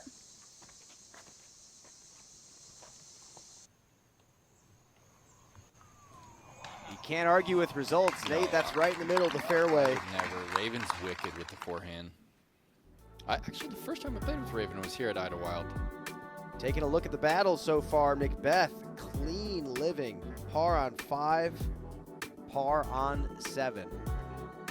Paul's playing this course almost identical to his last 2 days. Round 1, birdies on the first 4, birdie on 6, and a par on 7. That's what he's done today. Right now, they are on the single hardest hole on the course. Only 13 birdies on the day. It's that flippy Athena. That little branch took enough speed off. I think that could have given him a long look. That's your shot, buddy. There you go. Be nice. And thank you to the production room for giving me another touch shot from Redolin. Right under the pin. Thank you for the replay. Look at that little drop of the shoulder, pops the nose up. Looks like he used to play in the 70s and 80s. Gorgeous shot.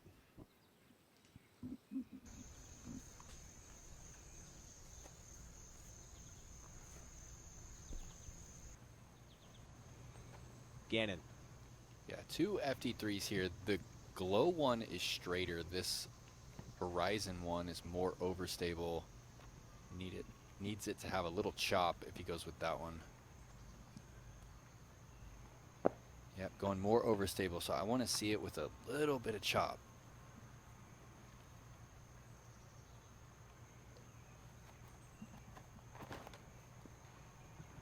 I like it. I love it. Oh! It's unreal! The shot of the tournament for Gannon Buhr. A mind's eye shape.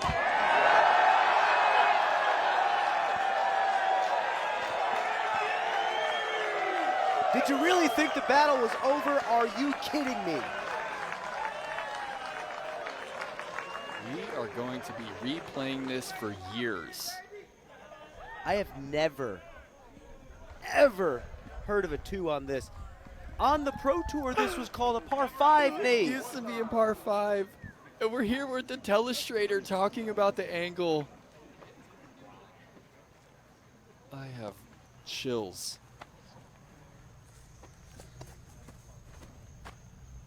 Back down to earth, Kyle Klein. Second shot. Just outside the circle.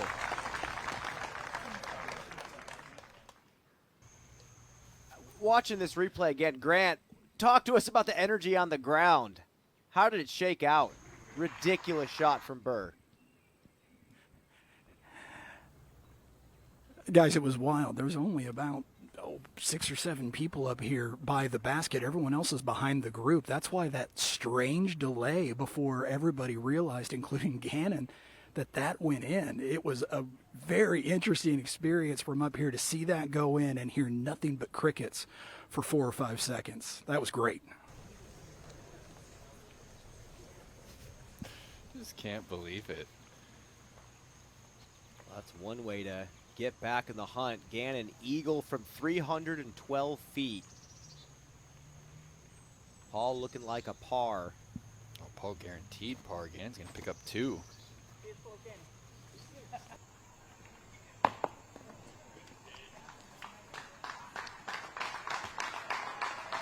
Guardian Tree doing its job. Can't let that happen twice. 4th eagle of the tournament for Gannon Buhr. On 3 different holes. On a hole, it's the hardest hole on the course. And yeah, it's the single hardest hole to birdie, tied with hole 10, 14% of the field. It's unthinkable to take a 2 here.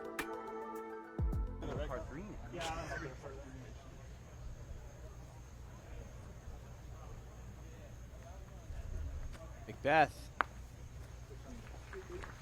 just got to take his medicine, get his par. The lead is 2.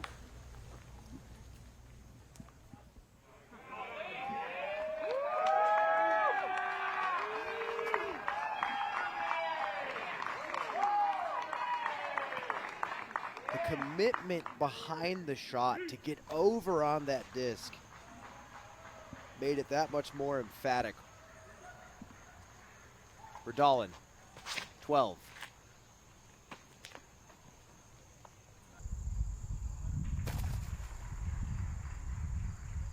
Perfect shot. Wait, no, it wasn't throwing. That's as far up the fairway as we've seen. Now Klein for birdie, 38 feet.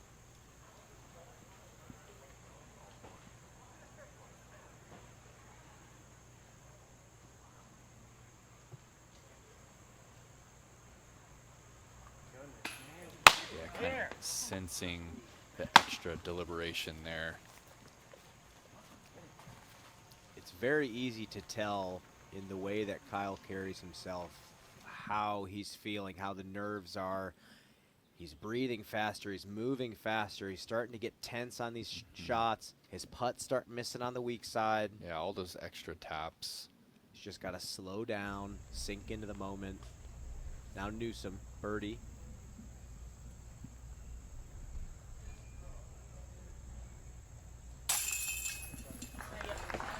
Great catch.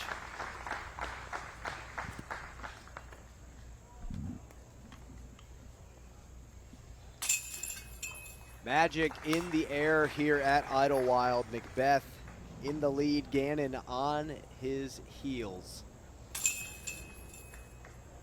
Heading into the 9th. One more look. Please.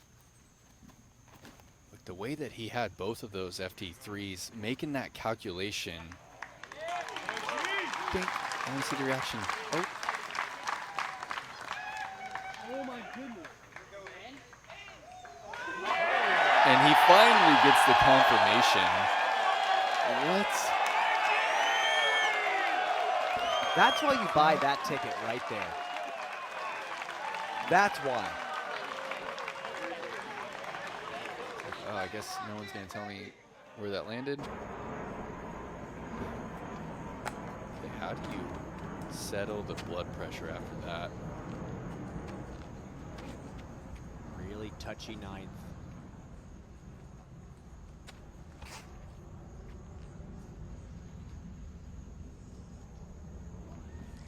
He's had a tough time getting this to stick on the green with the forehand, and now he's at 40 feet downhill.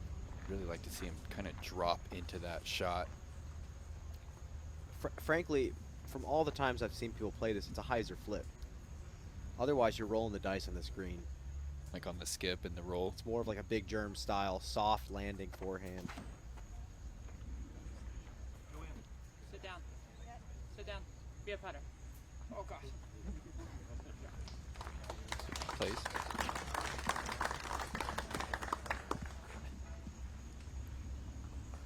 Now Paul, he's been pretty good here.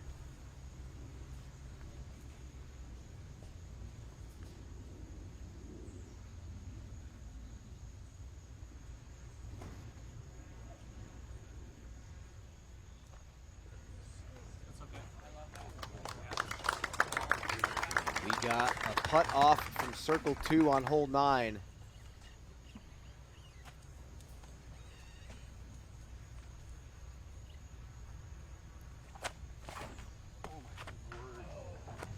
Kyle's in his head right now. All the way Hole down 9. to a tie for 12th. Hole 9's been playing very challenging. However, it's been pretty easy for some people. Here's Old Greenie from James Conrad in 2019.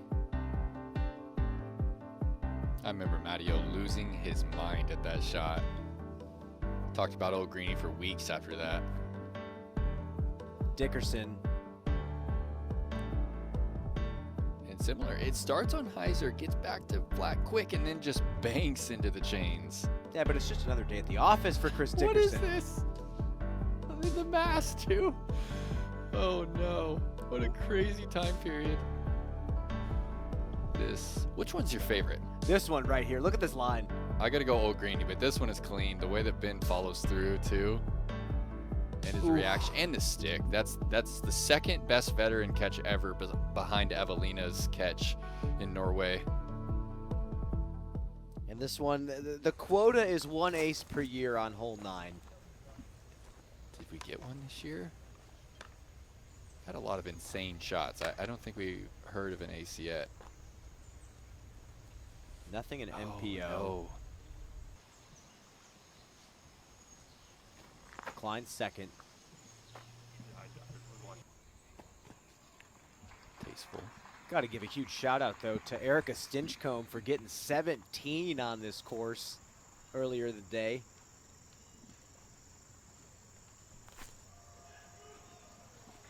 Dolan, second shot. This man is playing some disc golf today. That'll put him 9 down through 12 and just 3 off of the lead. McBeth and Buhr both in circle 2. Downhill looks for birdie on 9. Looks like Gannon's at 47 feet, Paul 34. I think they both have enough of a ceiling. Shouldn't be an issue.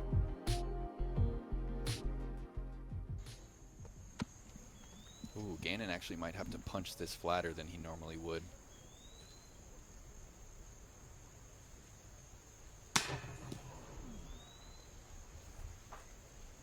Is that what you saw there as well? A little bit of a low ceiling.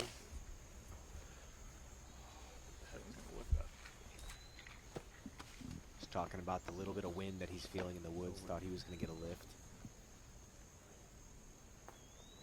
No, come on. He thought he was going to get a lift right there. Get out of here, Gannon. Better putter than us. You're not going to get kind of hard to question that. You're not going to get a lift putting downhill into this dense forest. Taking a look at the footing for Newsom.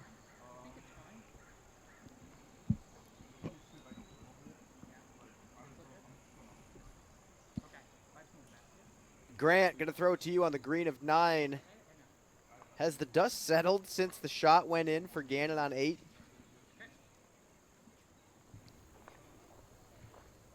Guys, in a weird way, I think it has, because everybody is so charged up for what's going to happen next. How is Paul going to respond? So in a way, I mean, it's dead calm as Raven, not able to get much power from his legs there and into the cage. Now Paul, and I think this is why it's so quiet, because people know now Paul has a real chance to take one back. He lines it up from 35.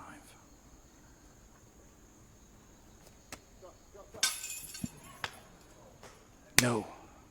Paul knows that was an opportunity missed, and just barely missed. Got a lot of chain there at the top, but nothing doing for Paul McBeth. And Paul knew he had a chance to take that stroke back. Lucky break there for Gannon. Yeah, very fortunate.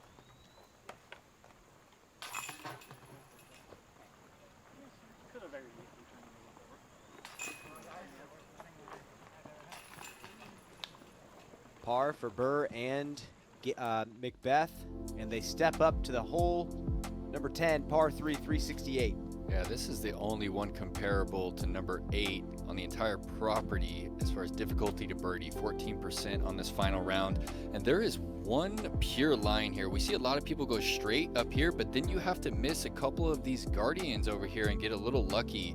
The real shot is a hyzer that stands up at about 350 and starts to flip up. And then you want to get this hard pack right here. Any of it, just skip forward. We saw Simon yesterday with the time lapse just kind of skip and hover up into C1.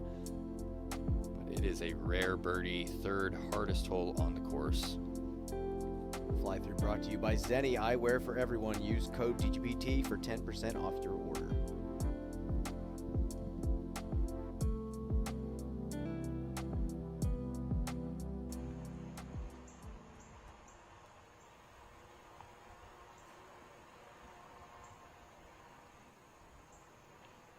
Gannon lining up the shot. I still laugh looking at all these downed trees and stumps. This hole used to be such a crapshoot, but it was kind of fun. It's true. Much better hole now. Almost intentionally playing to the weak side to give yourself the biggest gap.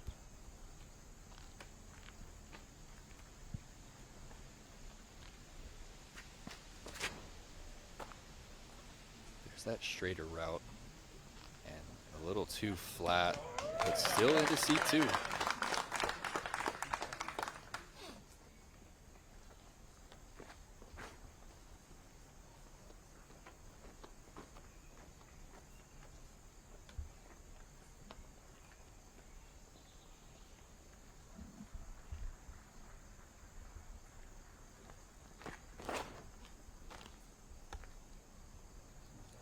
As Raven throws a nice one up there, I'm going to give you guys a little history. Back in 2017, I was on that final card with Paul McBeth and James Conrad.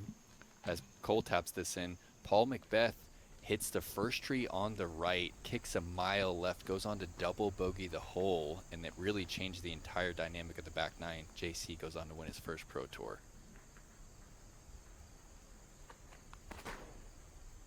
Flippy driver. That's the pure line, Brian. Oof. Yeah. Bit closer than Buhr. Gonna be a wide open 40-foot look.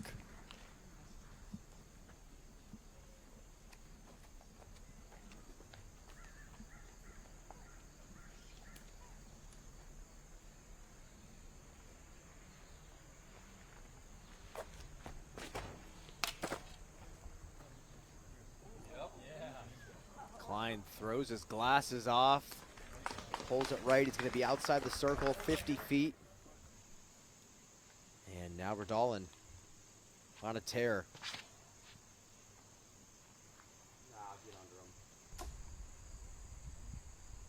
Kind of popped the nose up a little bit too much on that driver.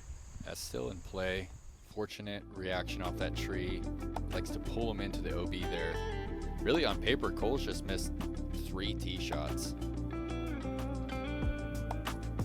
McBeth and Gannon both in circle 2 now, putting for birdie again on the next hole. And Calvin Heimberg on a tear.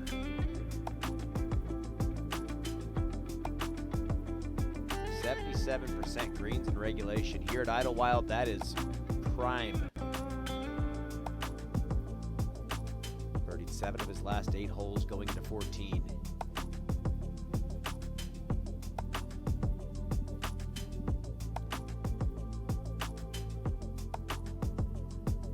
Right now it shows Gannon at 45, Paul actually at 50. Must have slid down the hill a bit. Another putt off.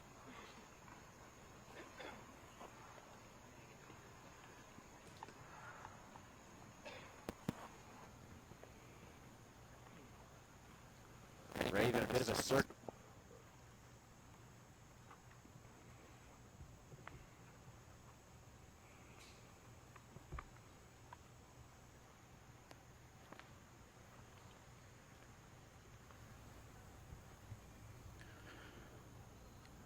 Raven squaring up now. Jump putt, airborne, lots of hyzer, and short of the basket. Kyle Klein now will go and assess his lie. He went off fairway to the right just a little bit. long-legged. He shouldn't have any trouble finding a way to stand or kneel over there.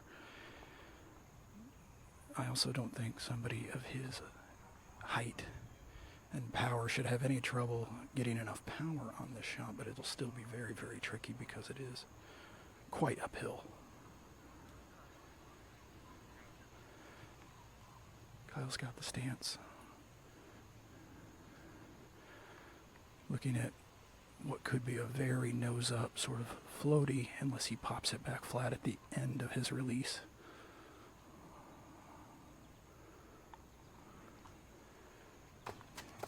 Put all his weight into it, that's for sure, and he's 20-ish, maybe a little less beyond. Now Paul next to act. Footing not a problem for Paul. It is a further putt than he maybe expected. And now he and Gannon looking back and forth. Yeah, they were on him. Okay, Paul gonna act. Likes the look.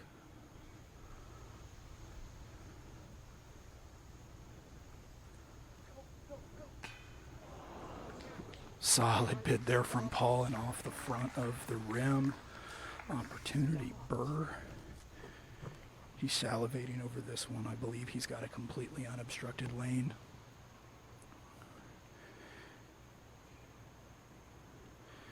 Able to straddle. This could be huge.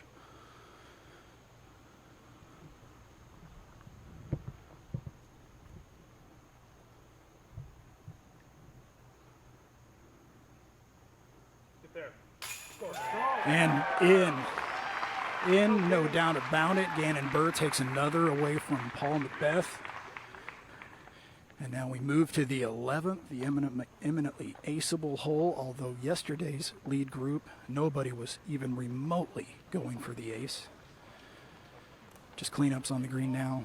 Kyle, a little bit of work left to do.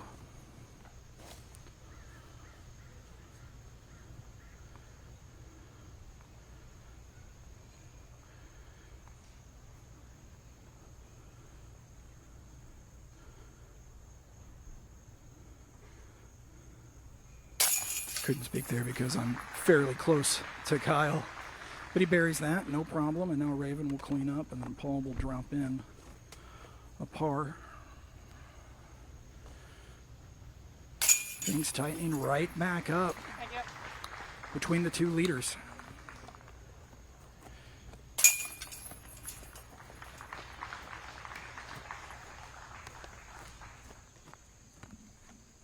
Rodal in second shot on the 13th. Putter needs to get turning. No way. That's a nasty kick left. That's an instant bogey for Cole. Calvin finds himself in trouble down here on the 14th.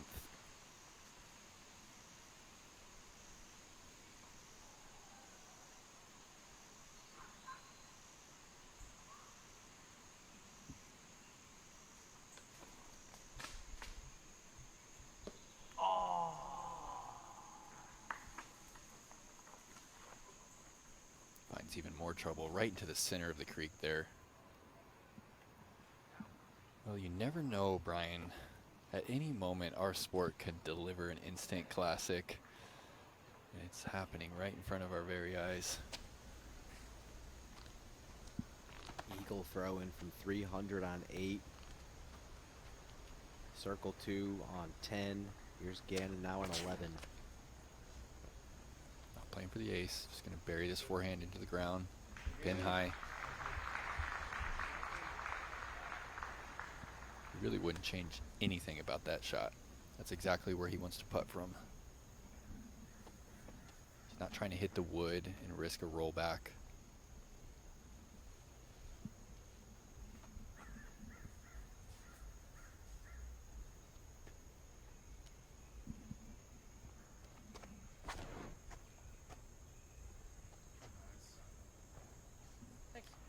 Some little karate chop forehand. Same spot as Gannon. Paul, mid-range. And just watch the way that he slows all of this down. Upper body in sync with the lower.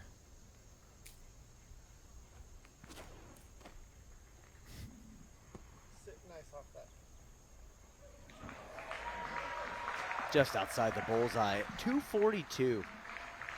He could throw that 380 if he needed to. How do you slow it down like that? It is endless amounts of practice. Klein. No, don't hit that. Wow. Yeah, a lot went right there. Why am I shaking that? I don't throw that. I don't throw that. Bunch of chances for birdie on 11 and now up ahead on 14. This is a par look from 50 feet for Calvin. Give it to him. He remains 8 under par, 25 total. He's in solo 4th.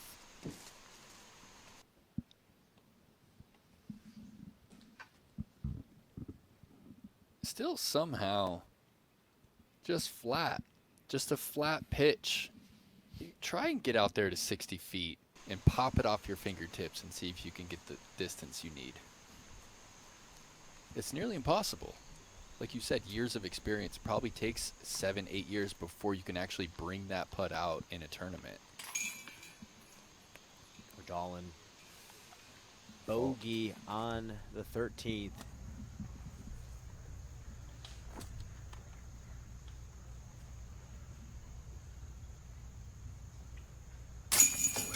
Raven grabs a nice birdie. That's crazy. Gannon at 16. Paul inside the bullseye at 10.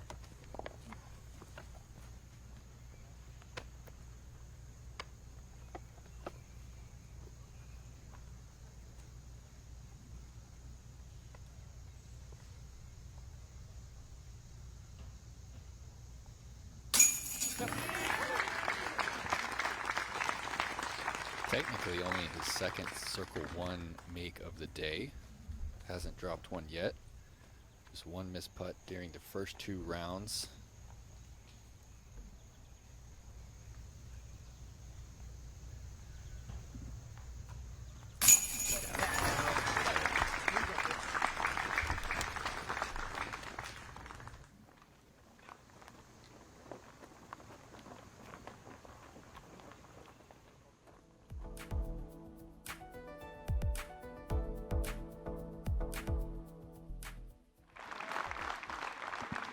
Paul taps in the birdie. The lead is still 1.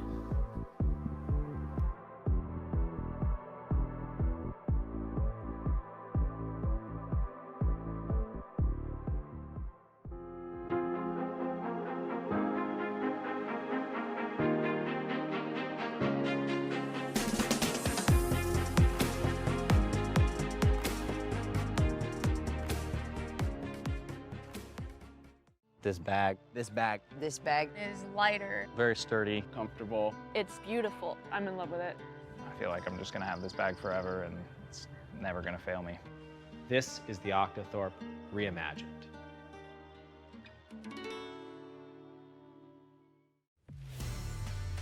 If you design, if you test, if you manufacture, there is only one technology partner you need.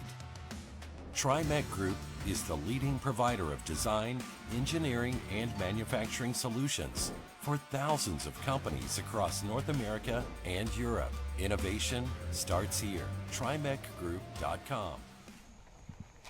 Hole 12, Gannon Buhr. Just one shot off McBeth. I think that last little tree kiss helps the angle a bit.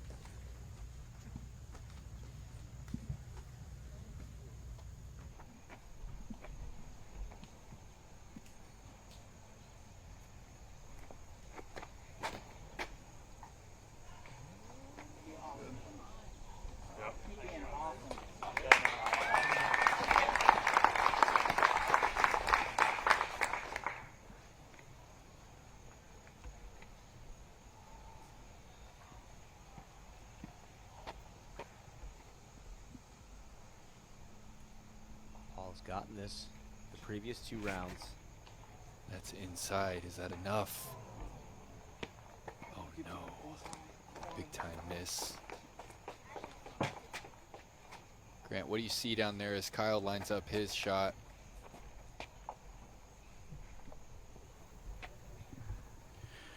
I'm standing just beyond the Mando tree, and that disc went off into the shadows. I really don't know what he's going to have to work with back there. See some scramble magic for Paul. Some of the denser parts of this property. Calvin on 15. 487, plays a lot longer. Maybe not if you do that. And the skip forward off the root.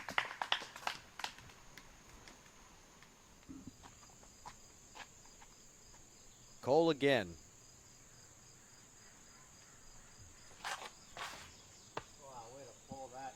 That looked pretty uncomfortable. Off balance, kind of leaned into it. A little slip. He's down there. You have to wonder if the hip injury plays a role in that. Calvin second on 15. That's no problem, just outside the bullseye. There's not too many more iconic duos out there. Calvin and his Eagles, Missy and her Thrashers, Owen and her Destroyers. Who else you got? MJ in the comment. Exactly. Kenny and the Rock. Grant, what do you see down there? Is this OB left, right? Guys, it's really bad. I ran over to it, took a look, and then tried to get out of the way. I think it's interesting that Paul's walking back out of the woods and looking at things. I don't know what that means here. Is he trying to gauge a landing zone so that then he likes the shot after? It's very difficult to tell, but in order to be out of the player's way, I have to move to a point where I may not see the throw itself. I'll just see the disc appear. He is certainly taking his time getting into position because he has to. Where is he looking, Nate? Okay, I'm seeing tiny. Okay, he's either looking high. I also see a tiny window in front. No, he's going high, Brian.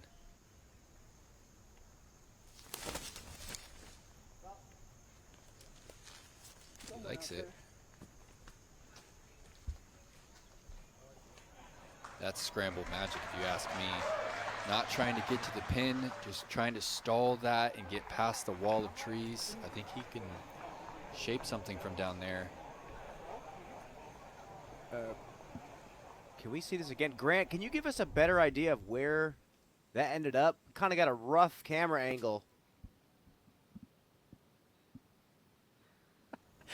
At my feet, fellas, I couldn't hear anything. I couldn't see anything. And then all of a sudden, all the heads went skyward. I saw everybody's chin, their beautiful necklaces, and then thud, just 10 or 12 feet from me. I tried to get out of the way. Sometimes it's not possible.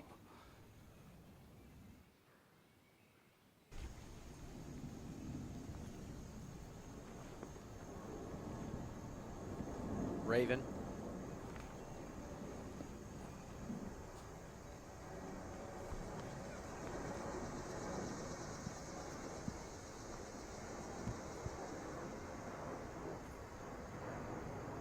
Second shot.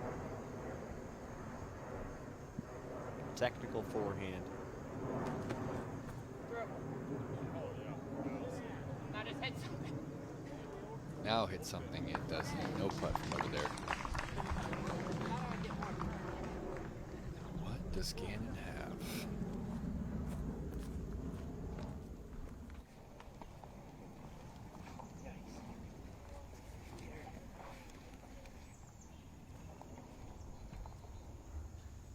Kyle. There's a lot of options here, none of them great.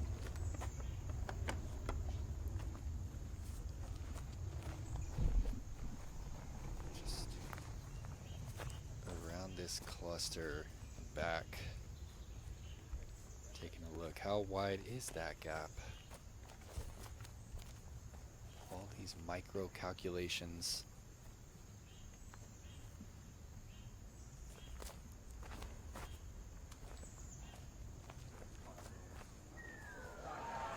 Bullseye.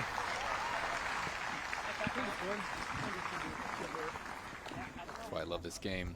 The player going out there looking, is it wide? Does it need to get back on hyzer? Can I just kind of finish it on Annie? Verdalen sneaking all the way down to the landing zone, his second shot. He hates it. Circle 3 look. Textbook bird for Calvin. Yeah, the slip-ups by Cole are going to give Buhr and McBeth a little bit more breathing room. Really closing in on just these two, if it wasn't already before.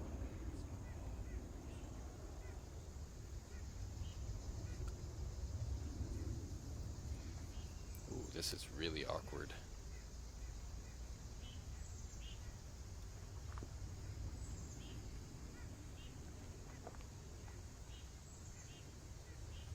Slight left to right, seeping through the trees.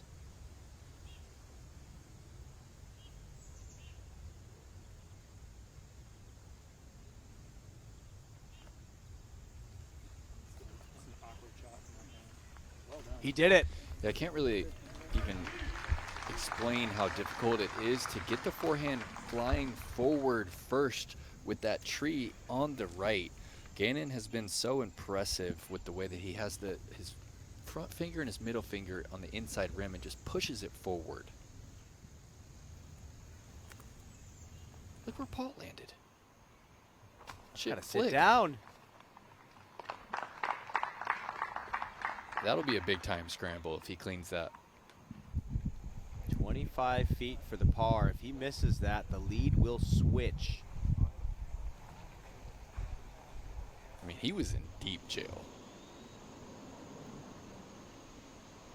Verdalen's third, 100 feet.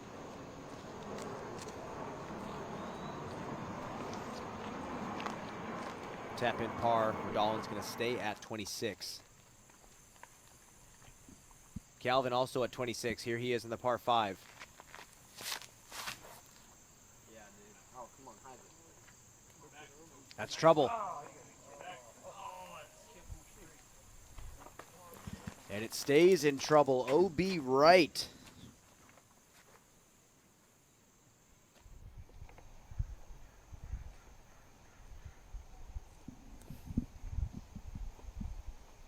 Verdalen's third.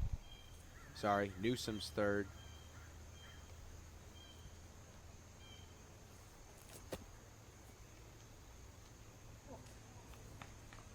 And a pretty simple putt there for the 4.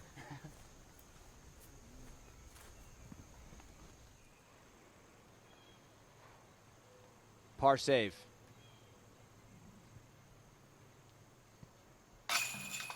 No. Slips out left. Can't believe it. After all of that, the shot over the top. Paul McBeth will lose the lead. Swapping places with Buhr, I am in disbelief. Well, Nate, now this is a trying moment for Paul. We've seen him do this multiple times. He has that one moment where the light bulb goes out. What do you mean? That was so good. Oh no, a little hot, Raven.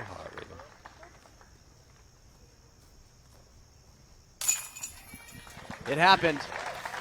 Man, this guy is just inevitable. He has that force about him.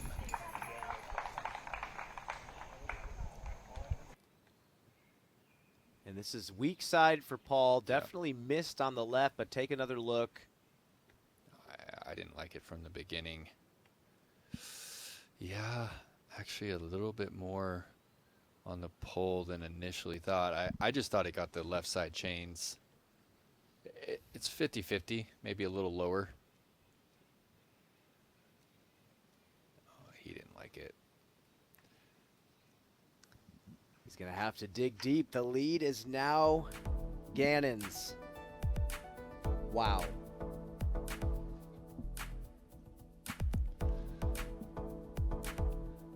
A dry spell for Paul, even par since hole 7. Gannon 5.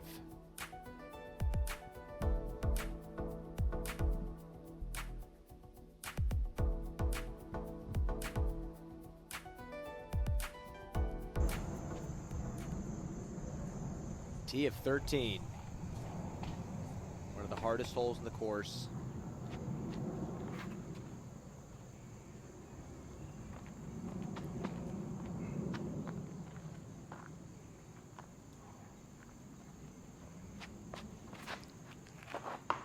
It's a misfire, early kick left. That's likely safe. Par at best. And you would need 2 great shots to find it.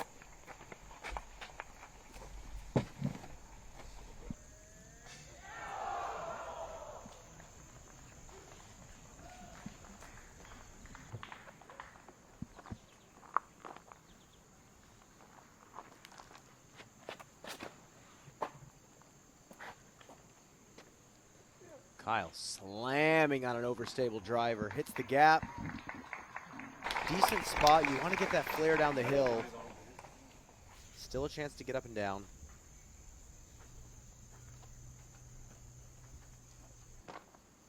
Newsom.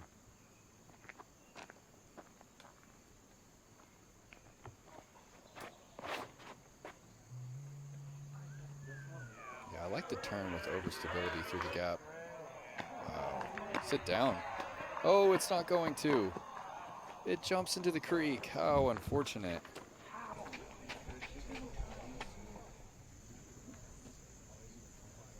Clutch moment here for Paul.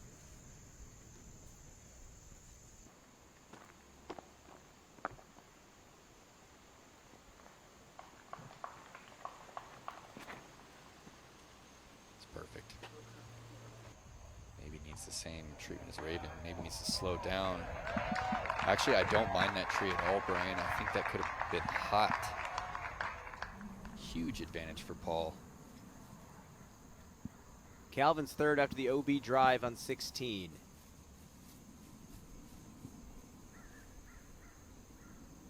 If he wants hyzer, it's going to be OB the whole way. He's just going to annihilate this. Oh, if I'm the fans, I'm getting out of the way. Oh, look at that. I love that Calvin didn't even mention to them, like, no, you're good. I'm going to put it just a few feet above your head with this 13 speed. That's the fan experience, Nate. That's what you pay for. You know what that sounded like going over their head? Like the planes flying over Burlington.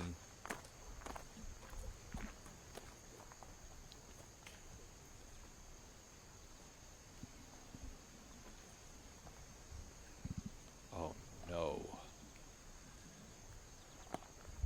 Only way this could be worse is if he was OB. This is... I don't even know what the optimal... I think the optimal spot for him to land is up there by that spotter. But how to get there?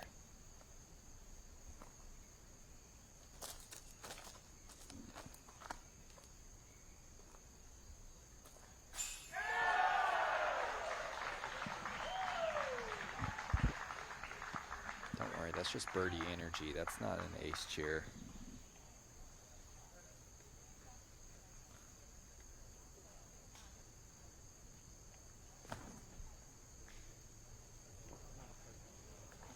He's a magician.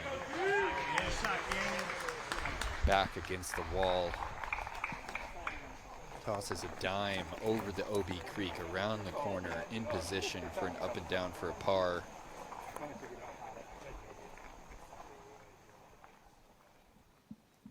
This is so difficult. Carves it through this tiny gap.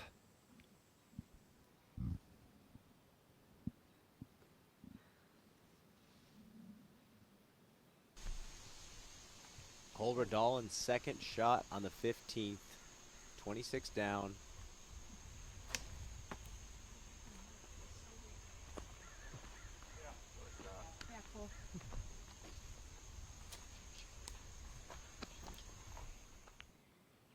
And back up to 16. Calvin, after slamming his second shot over the gallery.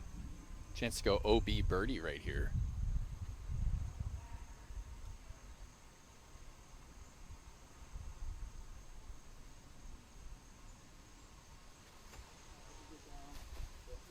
Sit.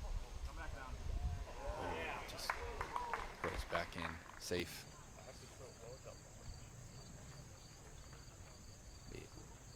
right inside 300 feet. Oh yeah, well inside, probably 260. Just a little chop forehand and a skip. Look at this gallery. The locals are so proud of this place. So much volunteer labor goes into making this place look pristine. Third shot.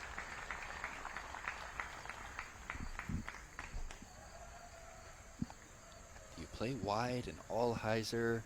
Do you try and throw it on some ante up the gut? Those are his thoughts right now. I think he's going really overstable here, playing for a big skip.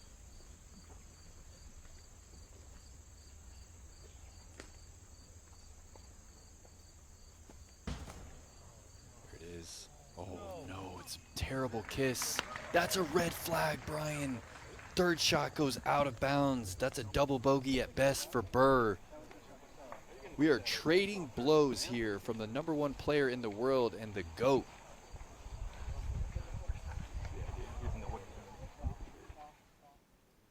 This just got a kiss off of a tree. Look at this. Yeah, it's not the line he wanted. He's trying to go tiny. He's trying to go wide of both of those trees. And sometimes that little tiny redirection can be the worst possible one you could get.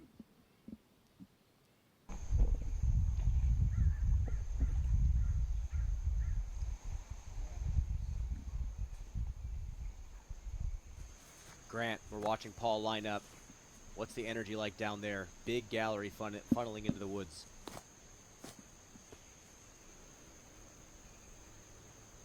Dead silent right now as Paul goes airborne and misses it. Misses it badly. Oh, it's green. And is apparently so fortunate to get the green flag.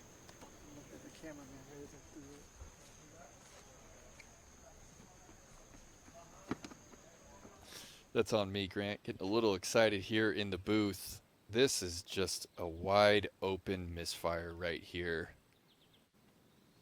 And he is so fortunate. That was just skating. Somehow stay safe. It looked like McBeth might have mentioned that he got a little razzed on that shot.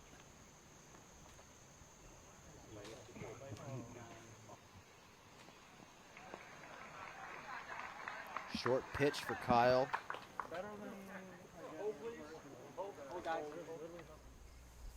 Adam Hammis. Third shot on 16.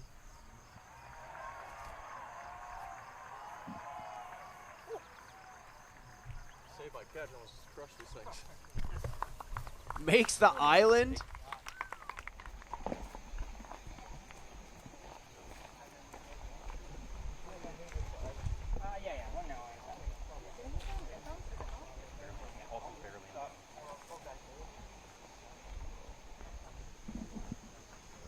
Shaky play from both of these guys here on 13.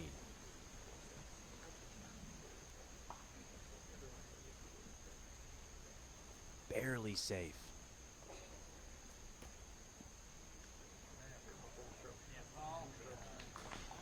So he had a chance to pick up 3, take a 2-shot lead. Likely going to be picking up 2 here and just trade places with Gannon.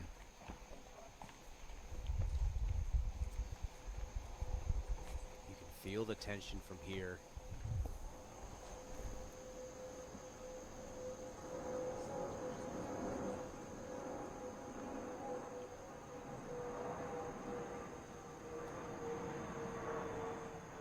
Ravens third after the OB drive. Well, and Ravens standing right on the old school drop zone for the old pin position on 13. Circle's edge putt. Now Simon for eagle. Yes! Half Canadian, half German, turned American. One of the most entertaining, well-known disc golfers in the world.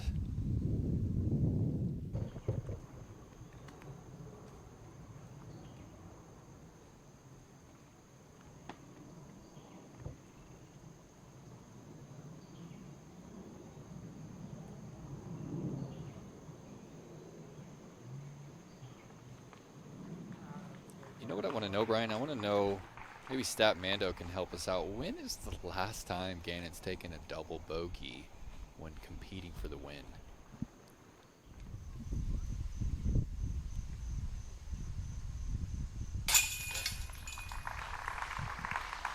Calvin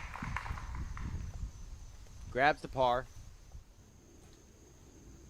Kyle way short on the approach, his third shot.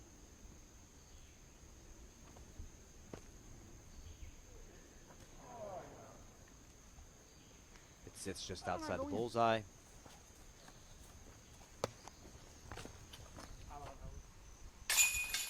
Hammes, drop in eagle on the 16th. Sticks the island on the second.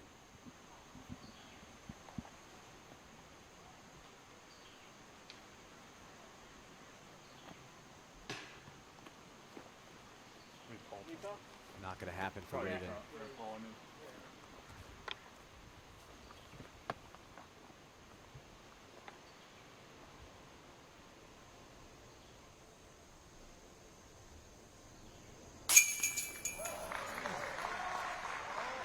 Nate, when going into the final round with a one-shot lead, McBeth is 6-6, 50%.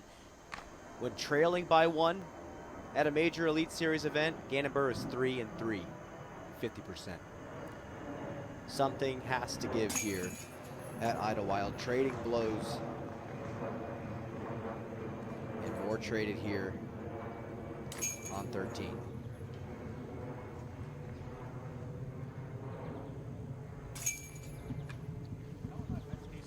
Double bogey from Gannon Buhr. Chaos. 5 holes remaining on Championship Sunday. Unreal.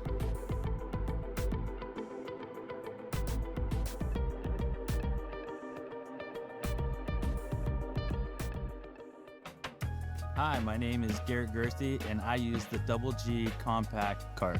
I choose the compact cart because I don't use too many discs in competition. The compact cart is just the perfect amount of discs. It's nice to have a small compact cart. It's lighter, it's maneuverable, and with the materials being nice and weather resistant, this cart is absolutely perfect. I'd recommend the compact cart for juniors, beginners, and mold minimalists. Dynamic disc has meant everything to me. And when I made the decision to come back, I knew I had to make it big. Give the fans something they want, something they won't ever forget. If I'm coming back, I've got to do it right. Bobby, what are you doing? Nothing. Just doing a little brainstorming. You know what we should bring back? We should bring back the Disc Golf Answer Man.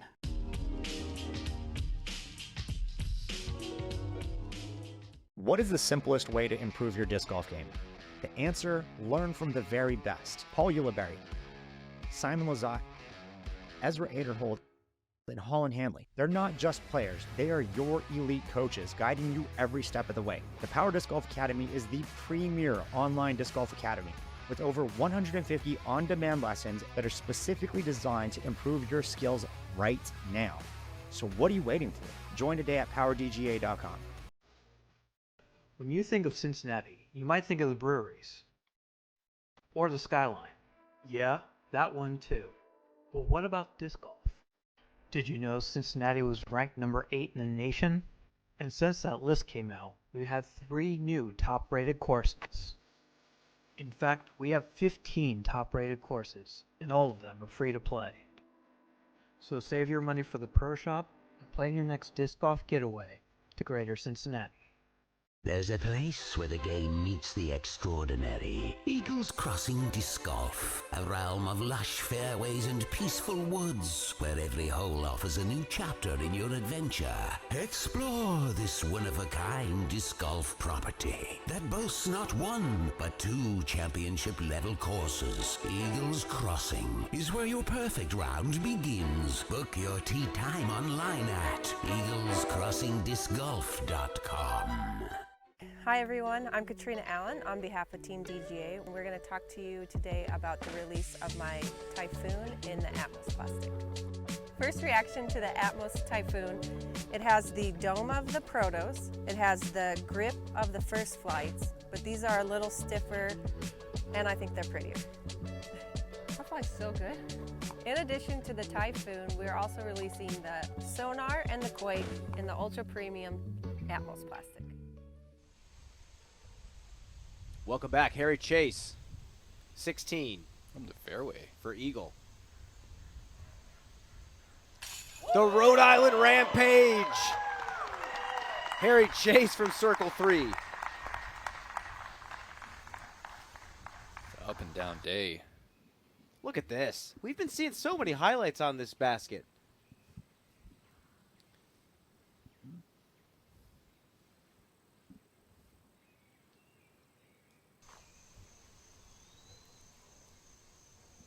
You couldn't put this in a better spot. C1 for Eagle.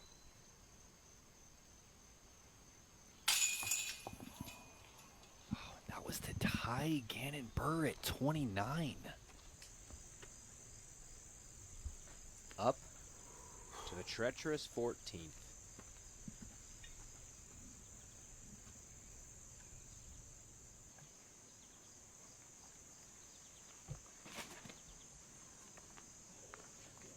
Just on the inside of the right tree. So good. Hold. Keeps pushing. Amazing. Amazing lie. For a second, I thought that was sawed off, but it flipped up just the tiniest bit.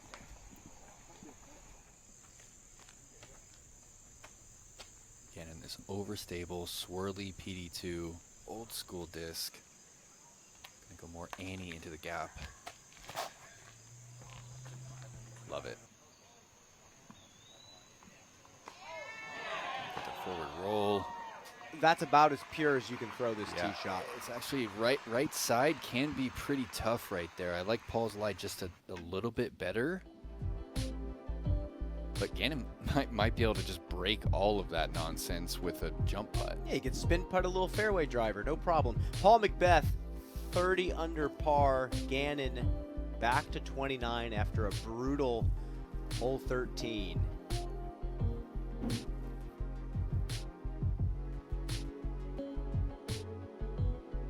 Shout out to Andy Miranda, Drew Miranda, as he likes to be called, up 17 spots. Currently in the top 10. Wow. Another guy who you watch him throw and you think, well, yeah, of course he's going to be up there at the top. Where did Jesse end up? Oh, currently putting on the 18th to get inside the cash line. 16 under is the mark.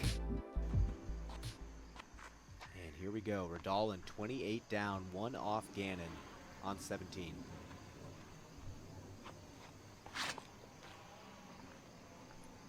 Gotta get there. Gotta get there. And it does. Cole's putting pressure. He's going to tie Gannon with that. You almost rarely see someone land one on a dime. Look at this. He was asking for it to get there, afraid it's going to hit the creek. Just over it. I mean, that's, we said it yesterday, feeding a disc into a mail slot to get over the short side of the creek and under the lip. Newsom's second. Look at this. Oh, crafty. He's so good on the forehand. And they're throwing these shots, and they're just not moving. They're digging them into the ground.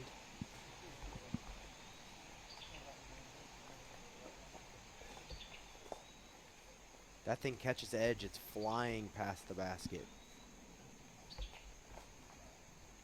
Kyle.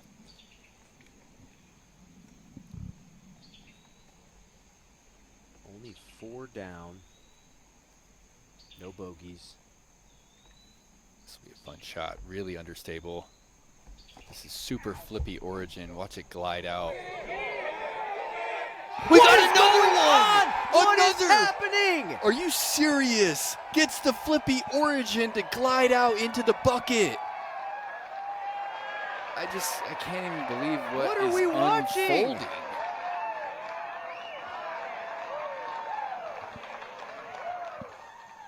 Look at this little pop of the wrist.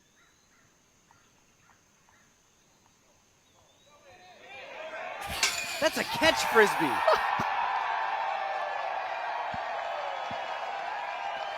I'm telling you guys, we're seeing it live. Brian and I have no idea that these shots are coming.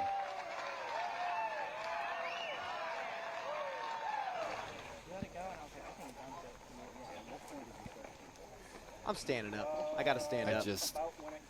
My heartbeat is through the roof. See if Paul can stack it up. His second. Nice touch. And I think he's a lot happier with a birdie just outside the bullseye. 14 feet.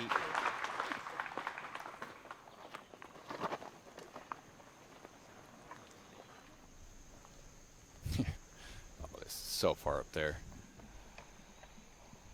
This is effectively an eagle putt. Get up, please. Weird release there, but it won't matter. I'm still losing it. Harry Chase to go to 4 down in his last 3.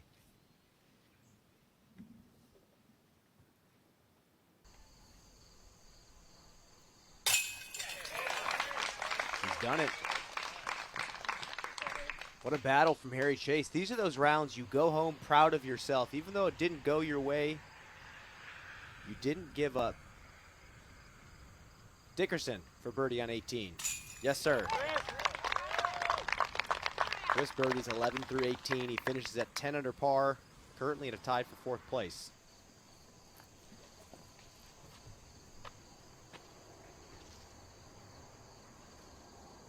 So best case for Cole is 30 under.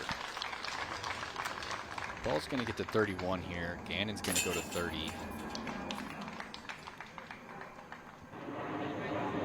Oh, wow. It's a career throw-in for Kyle.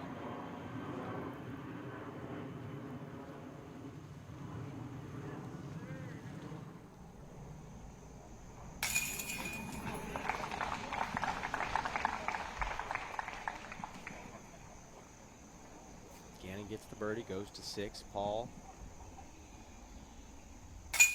also gets the birdie, goes to 6.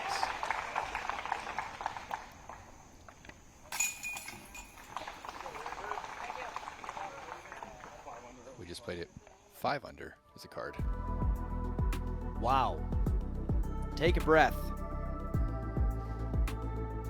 McBeth, same lead he started the round with. Going into 15, Kyle.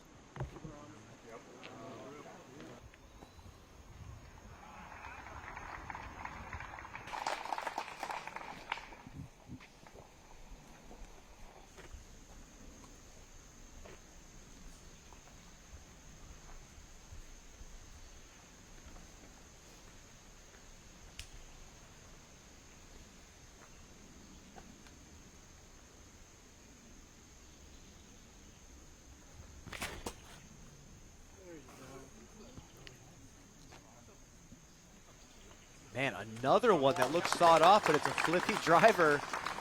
Tough spot. It's a forgiving reaction. Yeah, it looked like a shank, looked like it was headed straight into the tree, gonna kick left.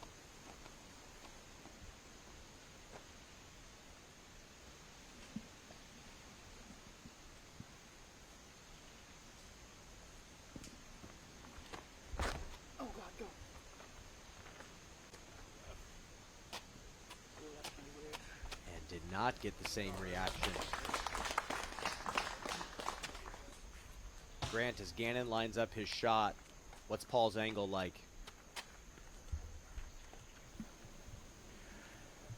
It's so tight against player's right. I'm going to have to walk over there and look at it a little closer. I think he's got plenty to work with, especially given some of what we've seen him pull off of late. So let's go with that assumption for the moment.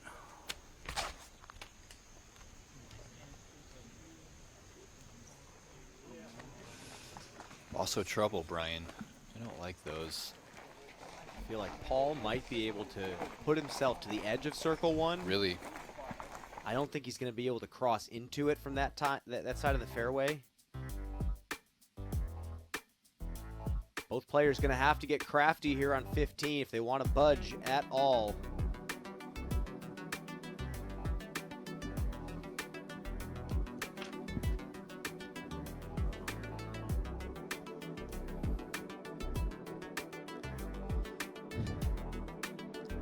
Well, folks, I'm going to have to sit down. Whew. We're going to bring it into the DGN booth. Brian Earhart, Nate Perkins. If you bought a ticket today, VIP behind the lead card, you just bought the best ticket in sports. What are you feeling right now, Nate? The live ticket is sick. Also, if you're watching on the Disc Golf Network, it's insane. I mean, it's a career day just to be able to call this, just to be a part of this show, to talk about Gannon's chop forehand with the illustrator pin, and then to talk about Kyle's glidey origin right before he throws it. It feels like something magical is threaded through today's round. It's insane. To 18. Radalin at 29 down, a chance to get to 30. Tied with Gannon. Is it too low? It's not. It's a rope. It's as good as it gets.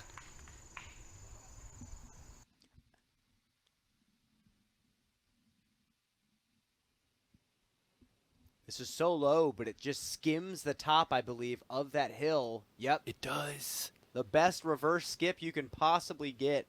And Cole now has a chance to be just the third player to crest 30 under par.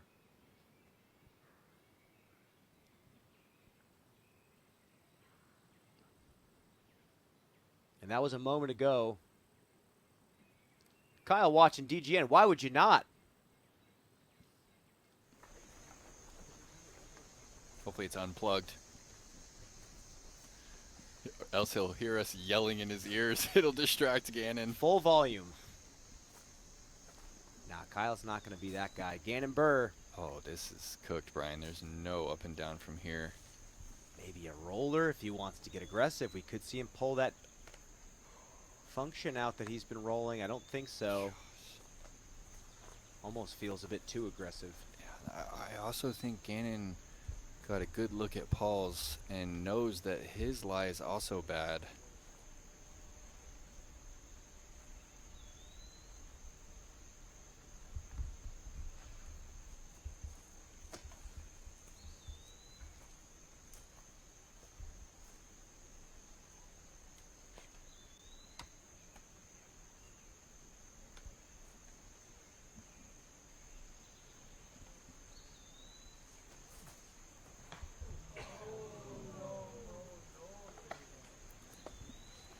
Kicks off to the left side of the fairway. That's at least going to be up there. He's going to have something. You guys might be thinking it. I'll just come out and say it. It's moments like that where I really feel like we need to forget the clock and we need to allow players to have an extra moment. Take a look at the lie. And that could be a tournament-defining kick right there.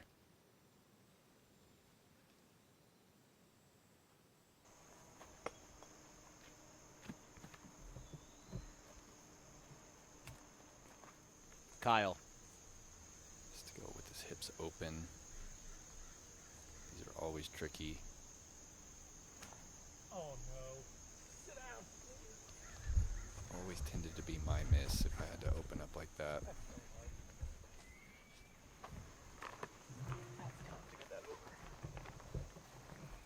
And that's going to be outside circle one. And this is kind of what I was thinking. Paul has that stretch out. He can get something flippy. He threw this one on the shot yesterday. It's got to get high. Needs to display a ton of balance here. Yeah, you're spot on, Brian. High in the window, turning.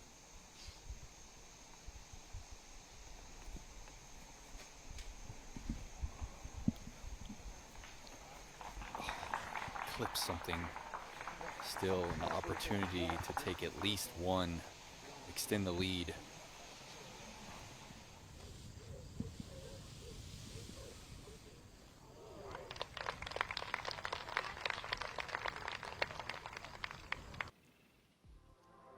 go on to tap in the par.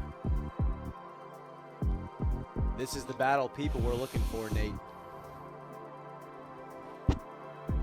Lead changes, highlights, failures.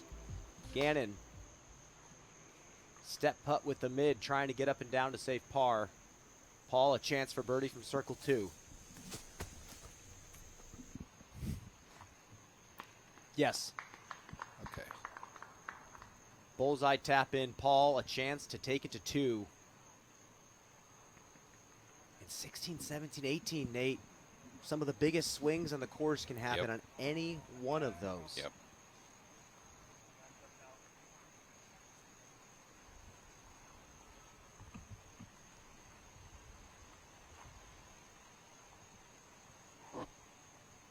For birdie. Basket looks huge.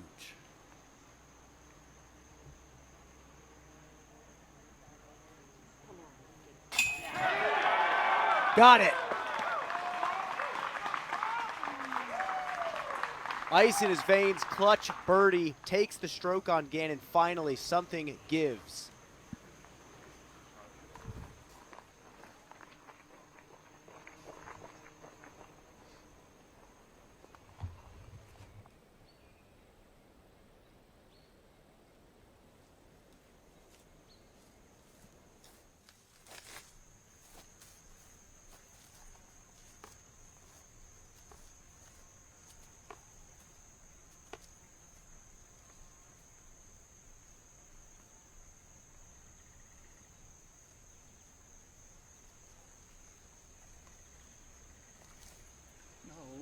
What are you even doing? Oh my goodness. It's not there. Cole Redolin after the miss from Klein. Here he is on 18. You had to say it. I Just mean, gonna drop right underneath the at branch. least put it up in the air. What a day for Cole. Gonna be his best finish of the season.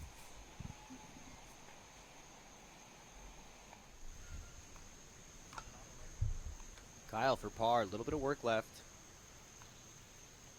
He's been frustrated with the putt.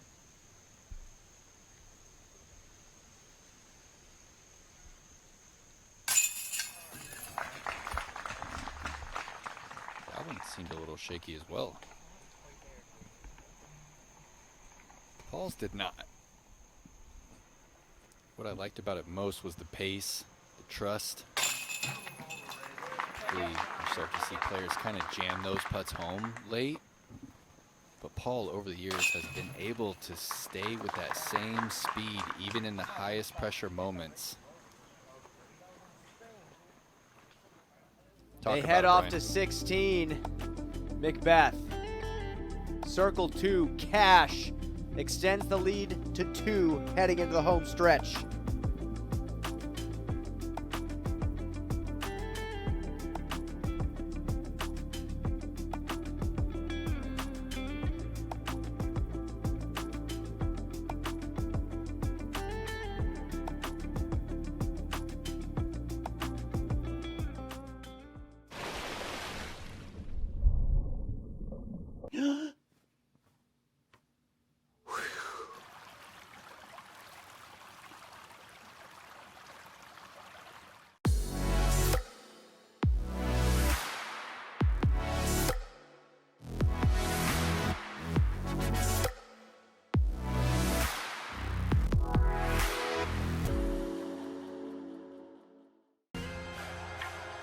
Legends built it. The next generation is elevating it. The most dominant team in disc golf history just got deeper.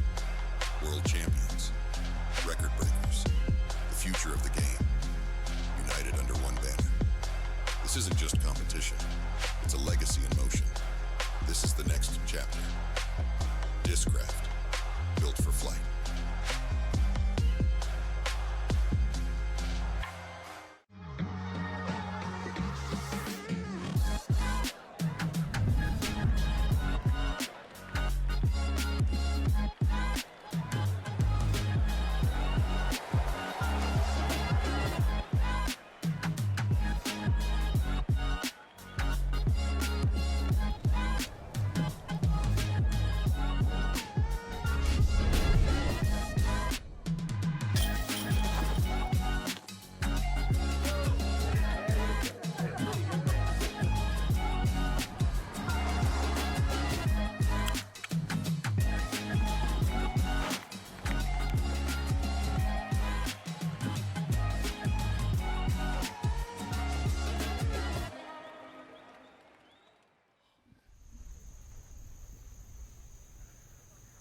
Paul McBeth, tee of 16.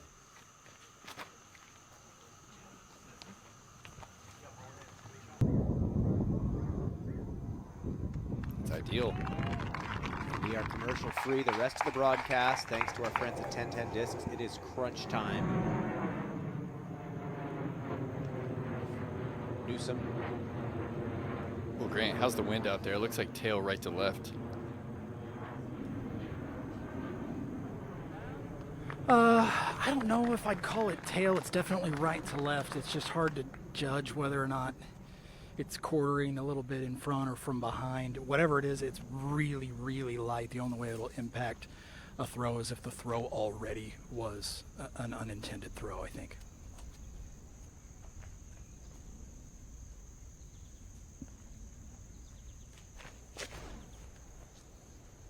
Yeah, Idlewild finally catching a break. Some of the biggest, nastiest thunderheads I've ever seen were on the horizon of Burlington, Kentucky. The sky turning green. And it is crunch time for this man right here. Something has to give. I'm thinking he just wants to get ahead of Paul so he gets to act second.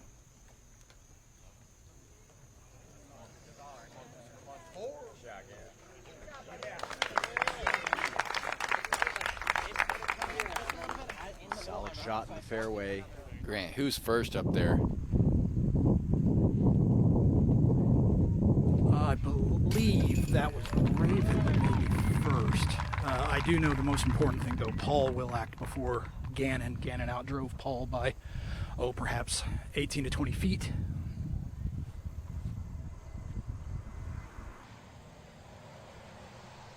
And Redolin to get to 30. He did it! 12 under par, that's unofficially rated 1067, unofficially averages 1054 on the event.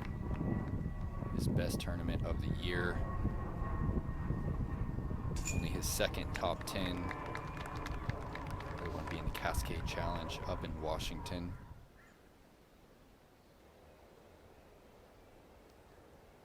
Could be all it takes to cascade some confidence for the young man. Yeah, Cole's been dealing with it. When you go through injuries, especially with something like a hip, you start to second guess everything. Can I give full effort into this shot? It changes a lot of things. It changes your timing. It changes your footwork. You have to find that again and find the trust in your body. And it's a long road, especially for a young athlete. You feel like everything can be over so quick. But then you see Paul McBeth right here, 18th season as a professional. Wow. Kid from Huntington Beach went on to change the entire landscape of the sport.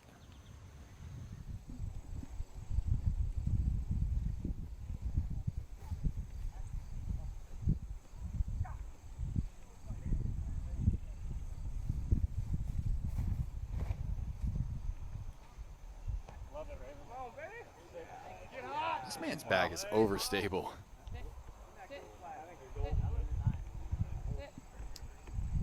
Oh, that is perfect. He throws some lines, reminds me a little bit of AJ Risley with those mango enforcers he used to throw. Oh, yeah. Big flex lines. Paul McBeth, second shot. Little wind check here. Looks like he's playing the wide hyzer. The only big miss is too low or too turned.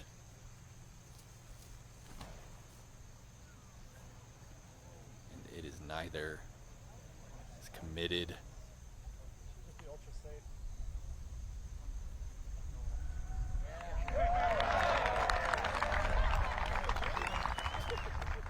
Not a great look for the eagle.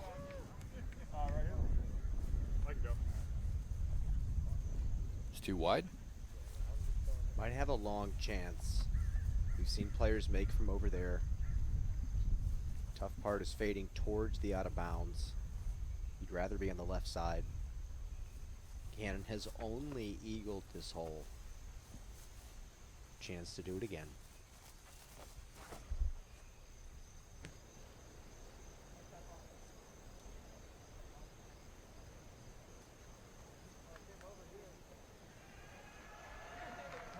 Center cut, looking right at the pin. Advantage Gannon to at least take one back, depending on Paul's look out wide. And man, you do not want to have one shot going into 17. You want that cushion. Kyle. Getting a little gust here.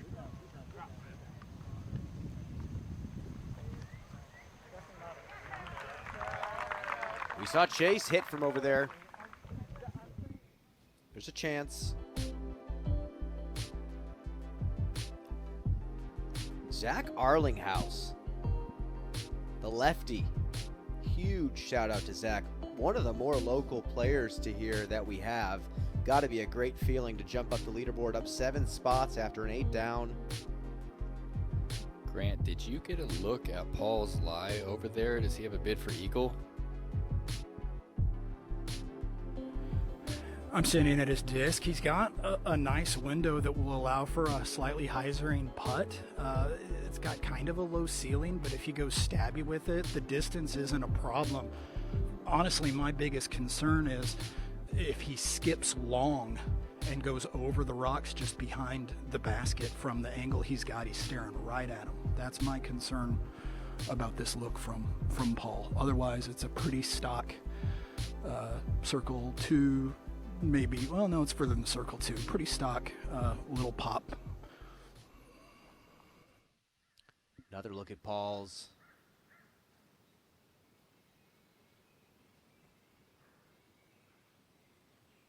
Yeah, essentially what Grant is saying is he's looking at the basket, but he's also got the OB on the left side now, where that disc is going to hyzer. Oh, this is huge. This might be fairway.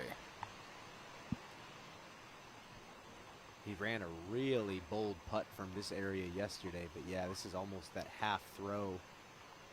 Let's see. It's like Maple Hill distance.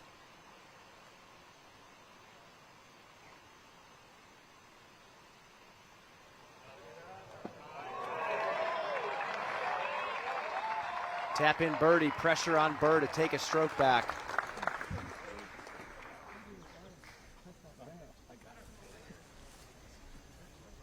Remember that putt? One of the all-time great Jomez slow-mos.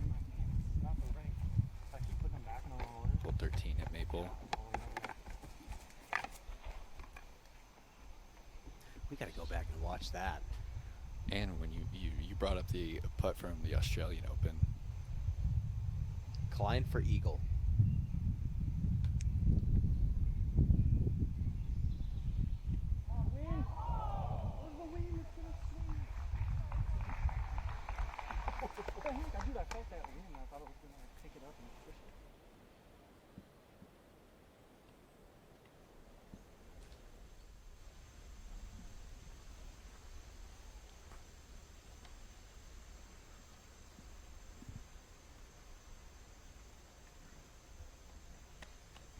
Footer for eagle for Gannon to take a stroke back.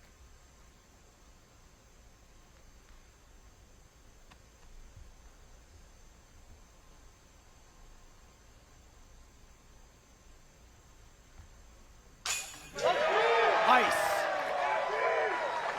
Global warming is a hoax. It's cold up in here, Brian.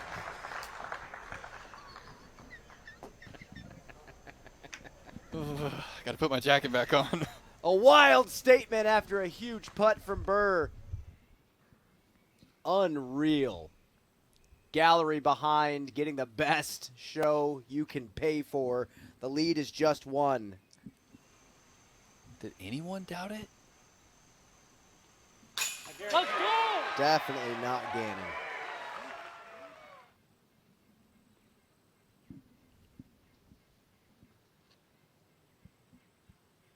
What else were you expecting? Gannon comes into the day knowing that second place is not good enough, knowing that the fans are going to be behind Paul. He told Grant that.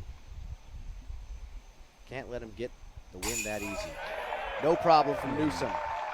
Eagle. Beautiful stroke. Hearted. I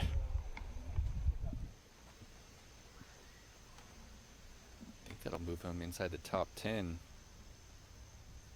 Still.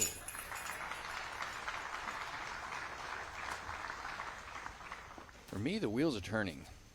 What do you do on 17 if you're Gannon? You take the box. Gannon's going to play the forehand outright. Excuse me. What do you do if you're Paul? I think you watch. You wait and see. I think you watch. He tried to ace it yesterday with the understable Buzz SS. I still like that because it's an automatic par, but if Gannon puts it close, if he's within 40 feet, you're not going to think that he's going to miss. I think the play is outright. I don't think you try to stick this. This was one of the great moments of the season. Bink. Well, it was starting to feel like Gannon was slipping away already. Yeah. He was like 4 back at that point. He was. He got 2 on that hole to move within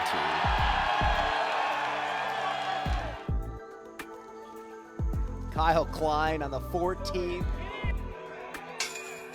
Glides it out just under the band. Might have clipped a little bit of that band. And then Paul on 15 after Gannon faltered. Gets it back to 2. We get to 16. And Gannon puts himself in range again. Classic.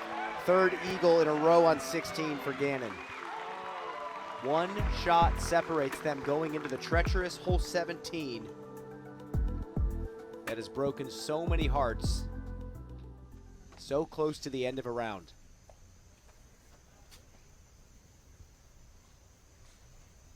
If we happen to go to a playoff, it is hole 12 and hole 18 on repeat. Raven Newsom. Sit down. Oh, wait. Perfect. No.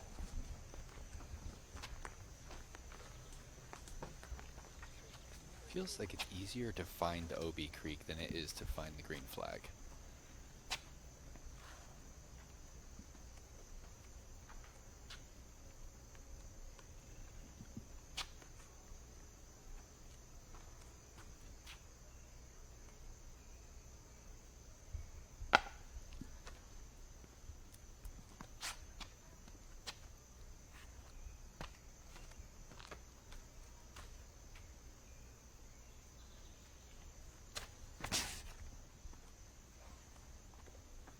Anti.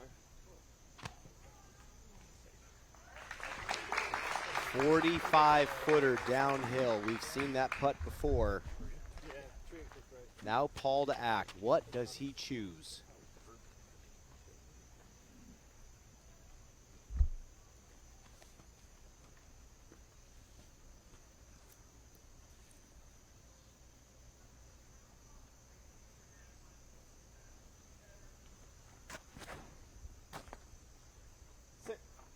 Sit.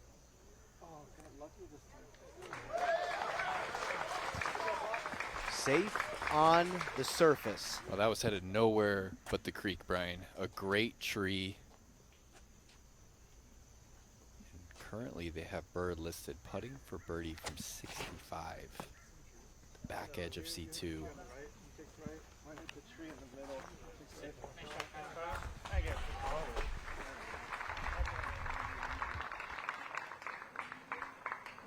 Klein with a solid look. Grant, talk to us. Can you feel the tension yet? Can the fans feel the tension? Oh, yeah. Yeah, the buzz is real. And looking at these lines, Paul, half a step or so outside of Circle 2, Gannon, less than half a step inside of Circle 2. Very similar looks, very similar concerns for these two gentlemen as they look at OB lurking no more than 4 or so paces beyond the basket from their angles.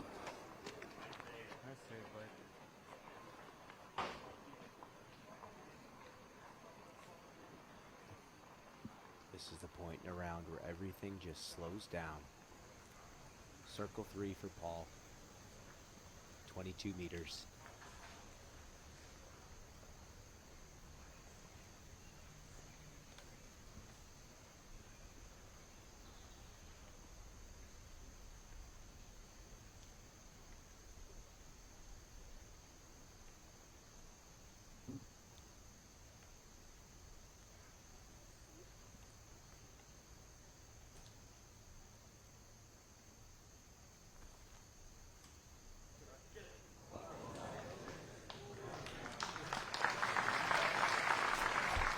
Had that sun right in his eyes. He's trying everything to get the sun right on his face. Gave it a safe bid, couldn't make it on the surface, putting for par, and a chance to tie it going into 18 from circle 2.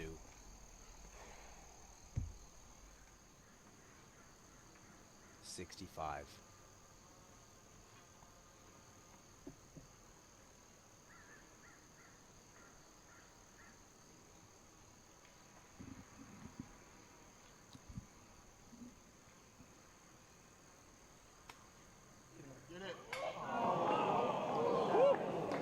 Safe.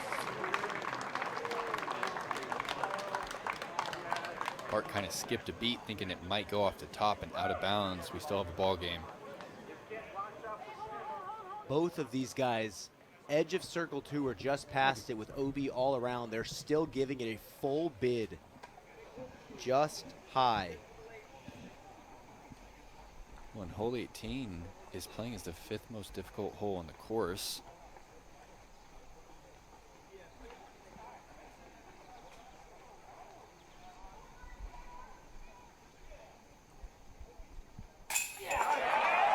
Fine. It's been a solid stretch of golf. Birdie 11, birdie 12, par 13, eagle 14, birdie on 16, and now on 17. Paul has birdied 18 the last 2 days.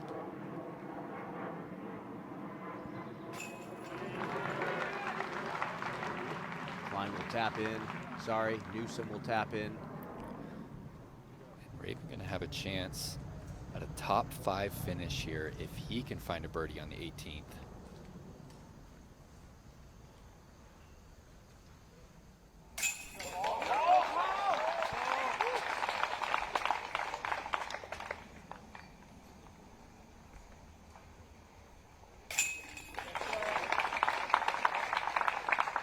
Here we go, 1 hole remaining. The lead is the same as when they started the day. Nate, walk us through one last hole this weekend, 18. We just mentioned it, playing as the 5th hardest hole. Less than a third of the field finding birdie here. We've seen the premium shot. We just saw it from Culver Dolan. It's all about that nose angle. You get it too up, and it's going to exaggerate your miss either direction. We see people go putter, mid, all the way up to a driver. Gannon's been throwing the 12 speed, trying to get all the way out the gap. In years past, we've seen Paul put a mid out here in the sun. Anything is possible, though. If you hit anything early, left or right, and get the bad kick, the par becomes really difficult. Over the years, this has been a difficult hole to park. You gotta get up and over the floor and underneath those cedar branches right there. We saw Gannon have to make a difficult putt from over here during round 1. Really unpredictable. That's exactly what you want for the final hole to determine the title.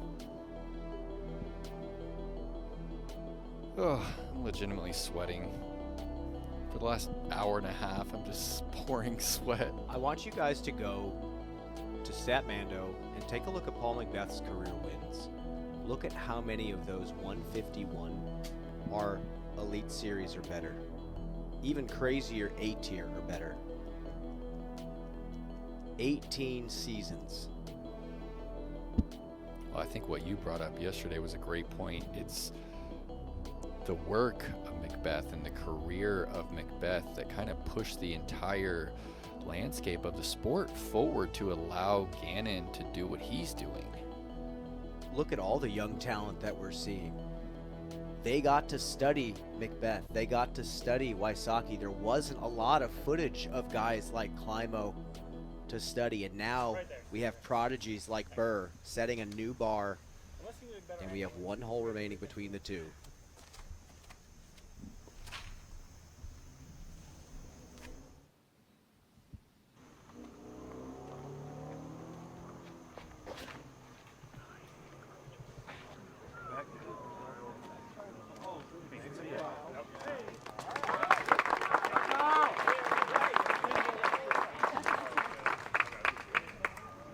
fans like it. It's a little bit too far on that right side. Might be okay.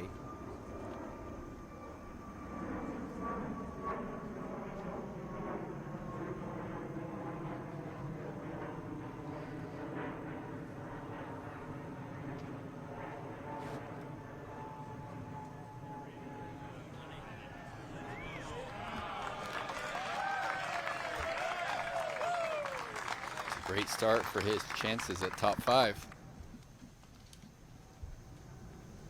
Gannon going driver again, 3 days in a row.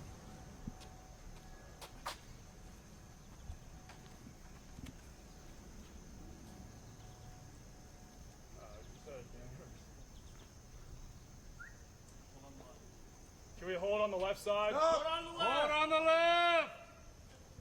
He had to ask them to do that yesterday. It's tough.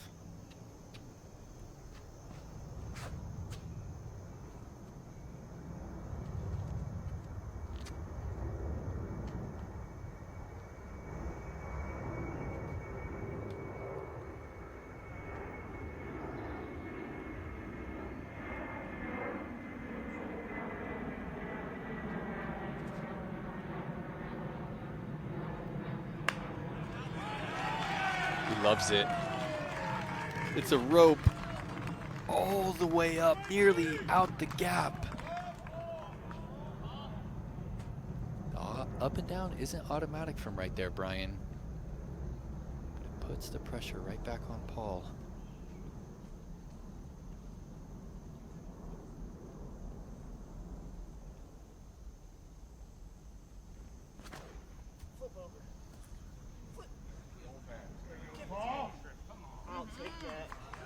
Sneaks through the entire left side, gets a roll back. Oh, wow. There's a chance. He's flashing all 6 of them right there. It was Flippy Athena. He needed it to turn at the top of the flight, and it just wouldn't. First Gannon's. This is perfect.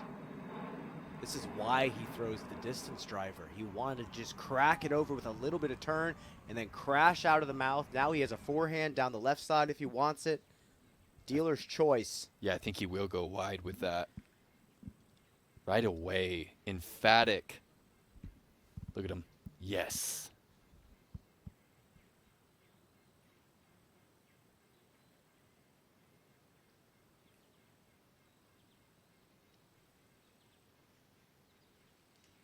This forces Paul to have to get aggressive. Take a look at this again.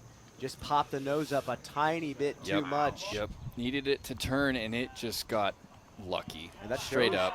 And the roll. It shows how flippy that driver is, too. He popped the nose way up. Any other normal driver would have crashed out.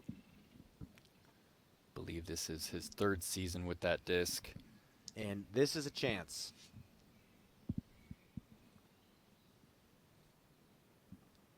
He's going to be shocked when he sees his lie. The smirk.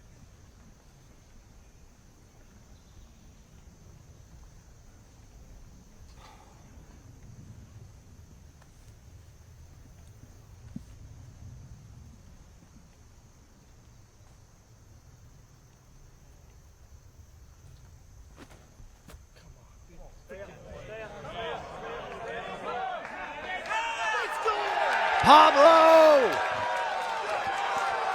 Tap in for the win. First win since the 2023 PCS Open. Woo! The round, the tournament of the year. A dime in classic McBeth fashion. Technicality. Clutch. Gannon essentially has to throw in.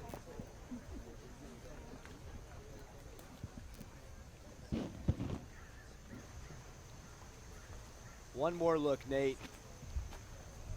Stay up, stay up. Pops it up. Stay up, stay up, stay up. Gets to flat. That's all she wrote.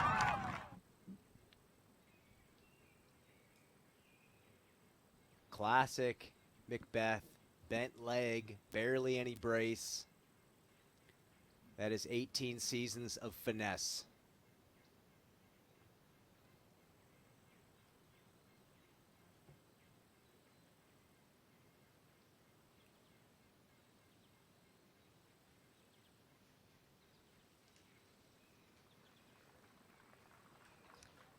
that's it. What a battle. What a hard-fought battle from both of these two gentlemen. Grant Zellner were walking up the fairway. Final shots after a phenomenal day of disc golf. Guys, I'm speechless, and you know that doesn't happen very often. It was so much more rewarding in a way that it ended up being such a tight battle. I also can say that I'm thrilled that no fluky or lucky situations seemed to happen down the stretch. Everything that happened was earned by both of our front runners, and that maybe makes me happiest of all. Second to saying I witnessed a little bit of history.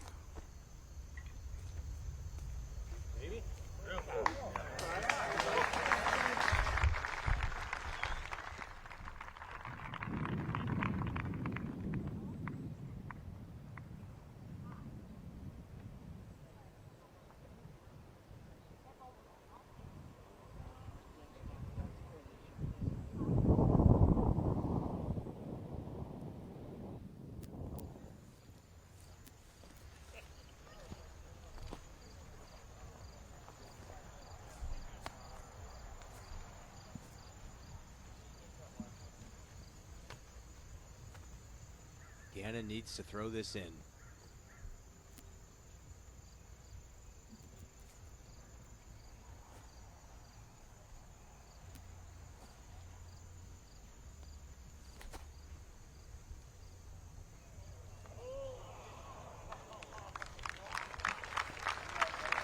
that is going to do it for Gannon Buhr.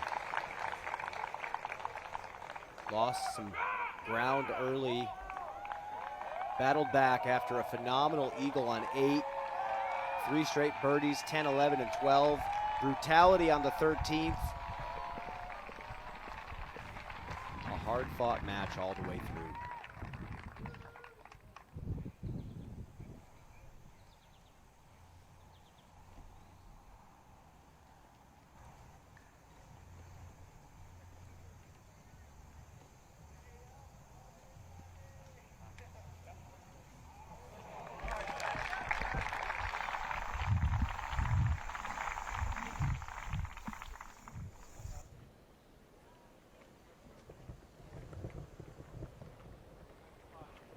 Wow. This gallery here at Idlewild just got one of the best shows in quite some time.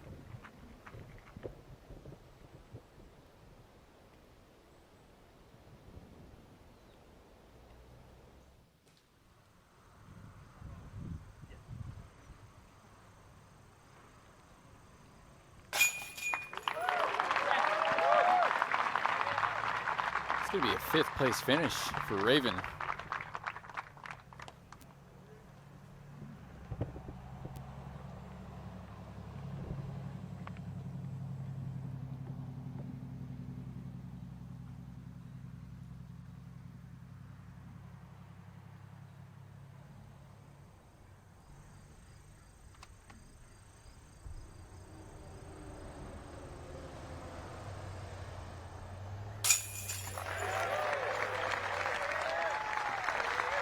Well, you can't win them all. But as an entertainer, he did his job.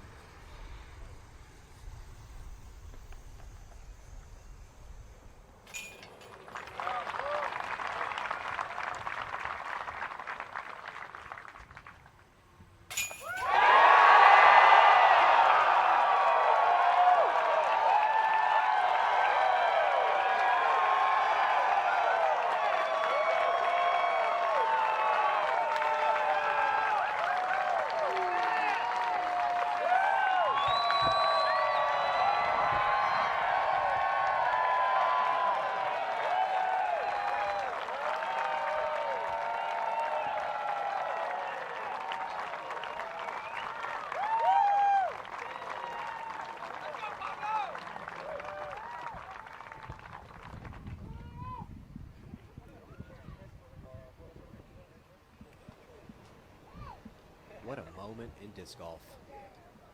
Paul McBeth hat. Hell yeah, dude. Ladies and gentlemen, put that kid Paul McBeth back. Come on, it's a good one. LWS Open champion Paul McBeth.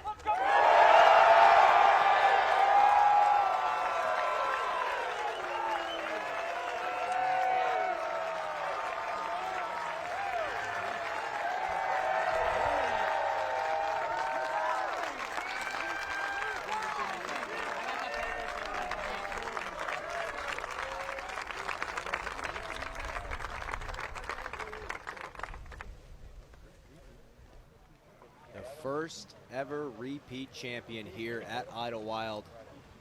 His last win in 2018, his last ever win in 2023 over in Europe.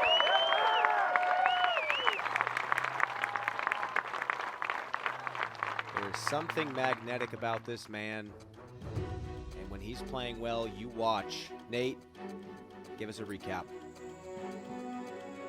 Honestly, one of the more memorable rounds we've ever filmed here on the Disc Golf Network. I don't know if that's just because it's Paul McBeth versus Gannon Buhr, because of the actual way that it shook out, but Paul started with a birdie on 2. Started with his 3rd turkey in a row, rounds 1, 2, and 3. Didn't miss till the 5th. Clinical with that Buzz SS all tournament. There he is on 11. He has perfected that putt over the years. Beautiful pace there on the 15th, and this, after the Athena rolled out, he picks up the same disc above the floor underneath the ceiling. What a moment it was.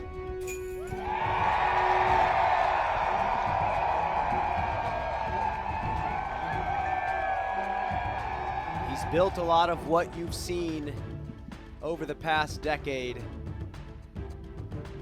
and now back in the winner's circle.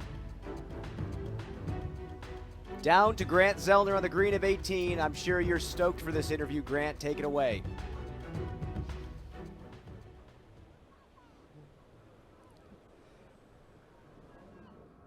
Paul McBeth, it's an overdone question, but in this case, I think it's warranted. The emotions at this moment with your wife and son looking on after something of a drought, how does it feel? Oh, it feels incredible, man. It's been just over 2 years since I had a win, and as far as like my disc golf game, I wasn't getting the wins, but I guess in life, I've been winning, so. Is there something almost more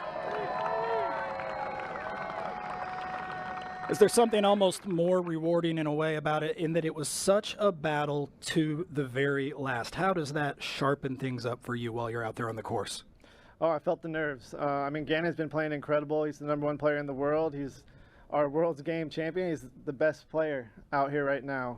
So I wouldn't have wanted to battle with anyone else right now.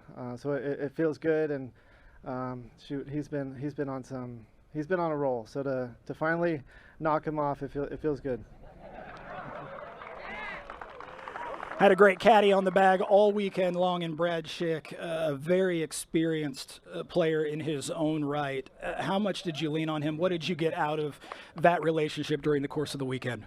Brad's been amazing. He caddied for me last week at Ledgestone. Unfortunately, it was only the first 2 rounds, and those were 2 great rounds. And he came to play this one, and he's a great caddy. He keeps me cool. He keeps me, I said it yesterday, keeps me, in place, not getting too excited when things are going well. And if I'm starting to stumble, he's right there to pick me up. So, yeah, Brad's a champ out there, and I'm thankful for him. You told me yesterday you're still talking yourself through shots as you've been refining and trying to hone in on your game. Still a swing thought before most throws. What were the swing thoughts before those last 2 throws? Same as day one, just get my arm out in front of my body. The timing's been off. I've been a little delayed on the arm, so I've been spraying them. So it's get my arm out in front of me and then run into it and pull through. So those were the same thoughts I went through on 18 and even the upshot right there. I knew if I put it close, there was no doubt, because I honestly didn't want anything outside of that distance. Well, you didn't need anything outside of that distance. You are a champion yet again. Paul McBeth at Idlewild.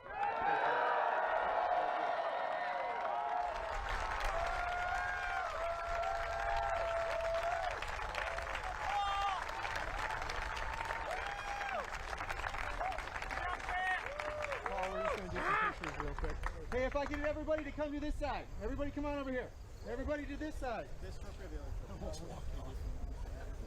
Thank you to all of you for coming out. I hope you had a good time. Thank you very much.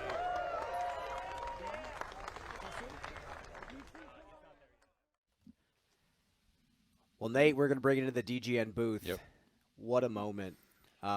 Just give us your thoughts on that interview. Yeah, I just have the chills. I know how much it means to Paul. I remember talking to him off camera about, why he's still out here doing it, why he's not focusing on the Paul McBeth Foundation a bit more. And the first thing he told me was that he didn't want Pablo's experience, his son's experience of him, to just be a memory out on the course. Like, he wanted Pablo to experience him actually still playing professional disc golf. And I was just floored. I had no idea that he was thinking in that light. And you could see, I heard that Hannah and Pablo almost left this morning and their plans changed last minute. We heard from Paul that how much that meant to him. So it's just really special. I think that Paul has played a large role in inspiring an entire generation of disc golfers, and that is why you could kind of feel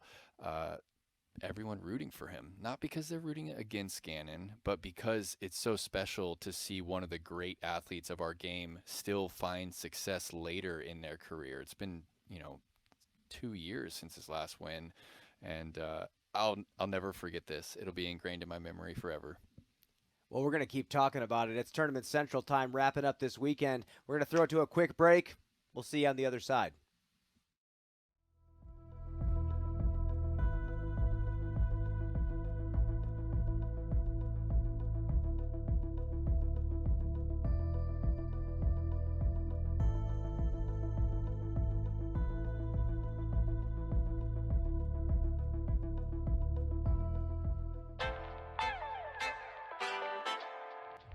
What's going on, guys? Hold My Bag just launched the greatest disc golf fantasy game in the universe. Hold My Bag just dropped the best fantasy disc golf game the planet has ever seen. I want to tell you guys about the newest disc golf fantasy game on the market. One of my favorite parts is the Hold My Bag. This is something that we started doing, and it's actually a lot of fun.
Don't drown till I catch this wave.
You play disc golf long enough, you can relate to this experience.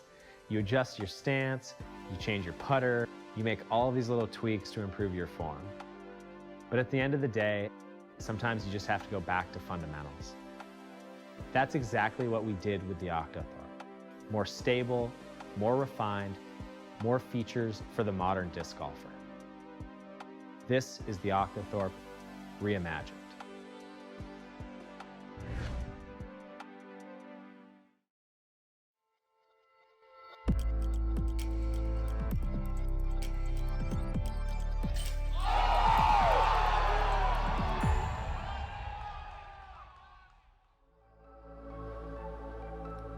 Welcome back to Tournament Central, wrapping up another instant classic in what has been an unbelievable year of disc golf in 2025. Paul McBeth back in the winner's circle for the first time since 2023 over the undisputed best player on the planet, Gannon Buhr.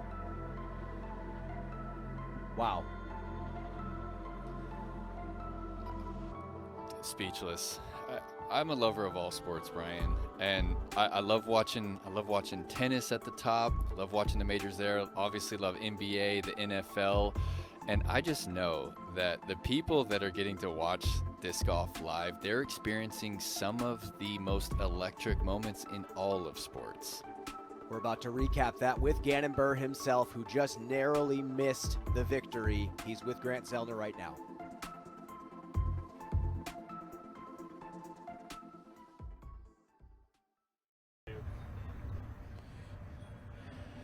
Gannon, what a battle. It was supposed to be a 3-round tournament, and it was 3 rounds, but it felt more like a boxing match, and it felt every bit as taxing as some of the 4-rounders that we play. How are you feeling right now? Obviously, I'm a bit disappointed. You know, I just didn't give my, I didn't give my best stuff today. But I mean, kind of just how 18 went down. I mean, we all got lucky at some point in the tournament. And it was just the order of like what everything happened, you know. Like I was first up to kind of put the pressure on him on hole 18, and I had just thrown the best drive the hole's ever seen. It was just perfect the whole way, which was just a very high level shot. So it felt good to execute that, and you know, the goal is just to put the pressure on Paul. And you know, he throws a pretty solid shot. You know, he hit his angle and what he wanted to find, but missed the line a little bit, and you know, just squeaked through. And that's we've seen it happen here at Idlewild multiple times on the 18th hole. So.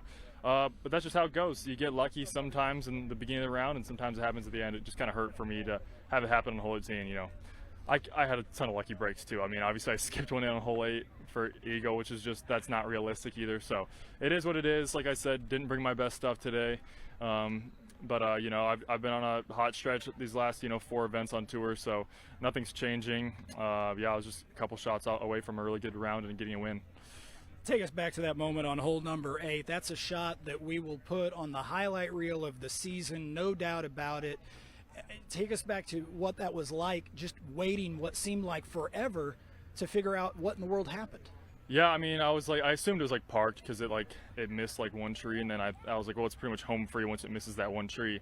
And then the scorekeeper just went crazy, and I was like, no way. And it happened to go in the basket, like I said, just lucky shot, I guess. And you know, definitely gave me some momentum when I was able to make a really big putt on the 10th hole and then actually take the lead on the 12th. So it definitely kind of boosted my momentum throughout the round, and that's what I needed, 100%.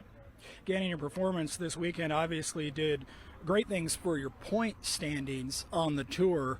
Even without the victory at this point of the season, do you begin to look at those kinds of things too, take the benefit of that and enjoy that as well? No, I'm really just looking at like the rating and then obviously try. I mean, the only thing I'm out here is to get wins. That's my goal. So, you know, yeah, like I said, I'm disappointed, but I have to give a shout out to Paul McBeth. I mean, historic weekend of disc golf. He made so many just unbelievable like clutch shots, which is, you know, he's just known to do that, and it's just an honor to play against him, and it's, you know, a dream of mine. I've been on the tour for 4 years now, and I've had you know, a good amount of wins, but we've never had a battle, it felt like. So to actually, you know, battle head to head with him and have so many different like stroke swings down the stretch, it was really special and something I'm gonna remember for a long time. And I'm really happy for the guy. You know, he's a grinder. He paved the way for this sport, and you know, really, he's the reason I'm able to do what I'm able to do. So a huge shout out to the GOAT. Again, and from everybody watching, thanks for putting on a show today. We Thank you. appreciate it. Here, thanks so much, Gannon. Well, Nate, we got a lot to talk about. Yeah. We have a lot to unpack Yep. here. First and foremost, Mm-hmm. you can tell the reverence that he has for Paul McBeth. You can tell how much he loves playing with Paul, and you can tell how long he has waited to even be in this battle. I know it's sad that he didn't win, but you can tell he was excited to be here. Yeah, I've got a lot of respect for Gannon listening to that interview. He started off by, telling us how it is. He's like, hey, you got a little lucky there. We saw the luck. We saw Paul miss the gap and still get the little curl out. And he also referenced his own luck right there earlier with the throw in. And the variance out here when you're playing with such tight lines and all these trees, it's bound to happen. But then what Gannon did, can't talk over this one. This is just insane. Another moment I'll never forget. Then what Gannon goes on to do is reference Paul as the GOAT and say what an honor it actually is to play against him. It gave me chills to hear that because Gannon's so young, understands that Paul has paved the way. And really, Brian, I think that this does nothing but cement Gannon as, like Ian likes to say, the final boss. You're not going to win a Disc Golf Pro Tour if you can't beat Gannon Buhr. He's currently the world #1, but I think it's okay this time. Didn't get this win. You could tell he's gutted by it, but to see Paul finally tap into something that we haven't seen in so long, for just watchers, fans of disc golf, this was a battle that you wanted to see. Let's bring in third member of the team one last time, Grant Zellner. I felt it when I got the Grand Slam interview with Kristen, the interview with Matty O. Perkins and I have talked about great interviews that we get to carry with us for the rest of time. How was it for you out there in the green with Paul?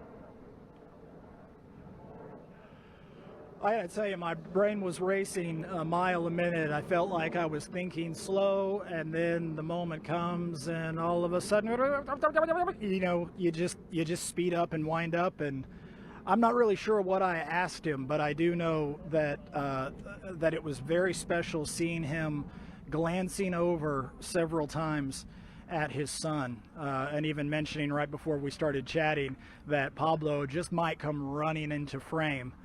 That was a special moment that I'll never forget. The rest, I'll be honest, I might have to go back and watch it, which I hate to do when I'm on camera, but I might have to do that because I know Paul had a very special week this week, and I just love his attitude throughout the weekend. That was great. Well, you talked to Gannon, and you got a lot of heartfelt words from him. You can tell that although he lost, it was a special moment. He hasn't gotten to do this with someone he has so much respect for. What do you take away from that interview with Gannon? Yeah, there's the highs and lows right there together. He got to be a part of something very special. He knows that. He played extremely well over the course of the weekend. He knows that. He didn't get the win. And as he said very candidly, he knows that Paul had one of his, got away from me a little bit worked out shots on the very last hole.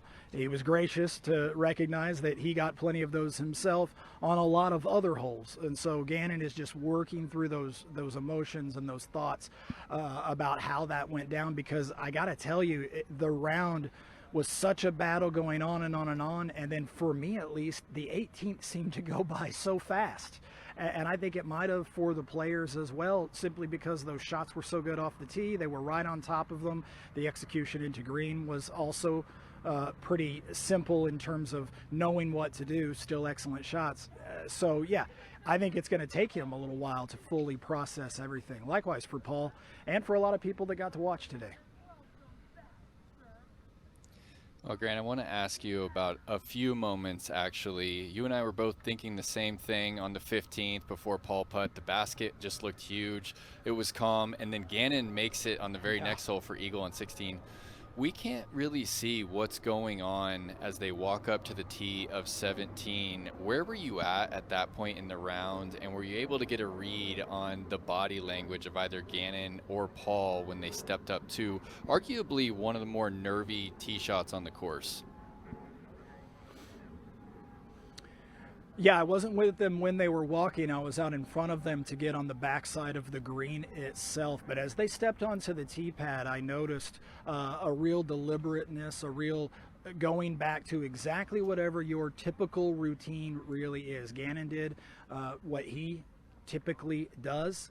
Very focused on execution. Paul laser focused on what his target was, whatever it was, looking down frame, so to speak, and knowing where he wanted to start the disc and where he hoped to finish the disc. Both of them then going a little bit offline on the execution. It's hard for me to say that in that case, on that particular hole, those were products of nerves, because we've all seen what happens on that hole. They both gave themselves a look, a very similar look to each other, and then they both put a pretty good move on the putt, given the fact that they needed to be sort of safe with that OB lurking behind. So 17, as I've said 3 or 4 times, and I'll say it once more, I did not want a fluky finish to take the shine off of whatever our finale was going to be here today. I wanted 17 to play true. I wanted players to execute there and earn whatever they got there. Thankfully they did, and so I was that was the sigh of relief I was expressing as that hole came to an end and we walked the long uphill walk to 18T. Well, let's zoom out a little bit, Grant. It was a highlight festival all weekend long, both for the FPO and for the MPO, but let's zoom in on today. We were joking that this is the hottest ticket in disc golf right here today, Championship Sunday between Buhr and McBeth. All the throw-ins, the clutch moments, the emotional swings. What was the gallery like funneling into the woods, watching all these moments happen? What were you feeling from them? I got to tell you, that was one of the most fascinating galleries that I have been around, and I've been around a lot over the past several years. They were so charged up, yet so nervous, I think, for whatever was going to happen. They were quiet, sometimes unusually quiet, and then just waiting to explode. And then a few times when the explosions happened, they happened under sort of strange circumstances, like Gannon's throw in on 8. The circumstances of the way the course is shaped right there, the gallery can't really funnel up beside. They can't go around in front. So everybody has to bunch in behind the player, and the rise of the land right there is such that I'm not even sure you can see the top of the basket, much less see how a disc finishes at that distance. It's in the shadows. And so that reaction was so funny to me, the delay of it, and then the sudden eruption of that reaction. Other reactions throughout the course of the day were similarly interesting, just because I commend the gallery, able to sort of keep the buzz down at least until maybe 16. 16 is where things really started to get really buzzy. But by then you've got enough room to be like that and not impact the players. Of course, 17, I think a lot of people held their breath, literally and figuratively, and we're all just wowed at the circumstances. And then of course on 18, so interesting to come out of that chute the way the players do. And so when Paul's shot came out of the shadow and into the light, so to speak, and then landed the way it did, that gallery just exploded, and that was fantastic. Well, Grant, I'm sure this was a memorable gig for you as it was for us here in the DGN booth. I bid you adieu. Thank you so much for your time, my friend, and we will see you at the next one. Honored to be with both of you. Thank you so much. Final thoughts, Nate.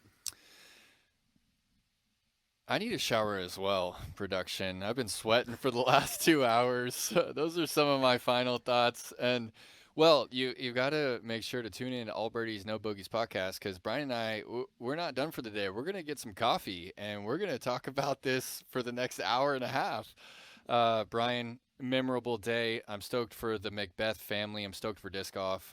Was it 2019 when Tiger Woods came back and won? I believe at the Masters. Yeah, that's what we were all at Jonesboro. That's what it felt like today. Warming up we were on watching the green. On our phones. Like no this one was is actually warming up. That's what it felt like today. Everyone. I was reading people's messages. Like, this is my first time watching live disc golf in years. I normally watch Jomez. This is insane.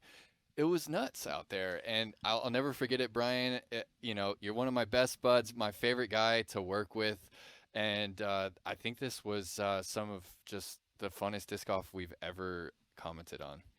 I have to agree. let's just roll it. We know what the shot of the day is, right? Yeah, it's the Athena approach on the 18th. Has to be. I was thinking Gannon's throw in, but at the moment, yeah. Vintage Paul. Sorry, Gannon. It's not the eagle on 8. Sorry, Kyle. It's not the eagle on 14. It's Paul McBeth. The legend of McBeast continues with his 55th career Elite Series or major victory.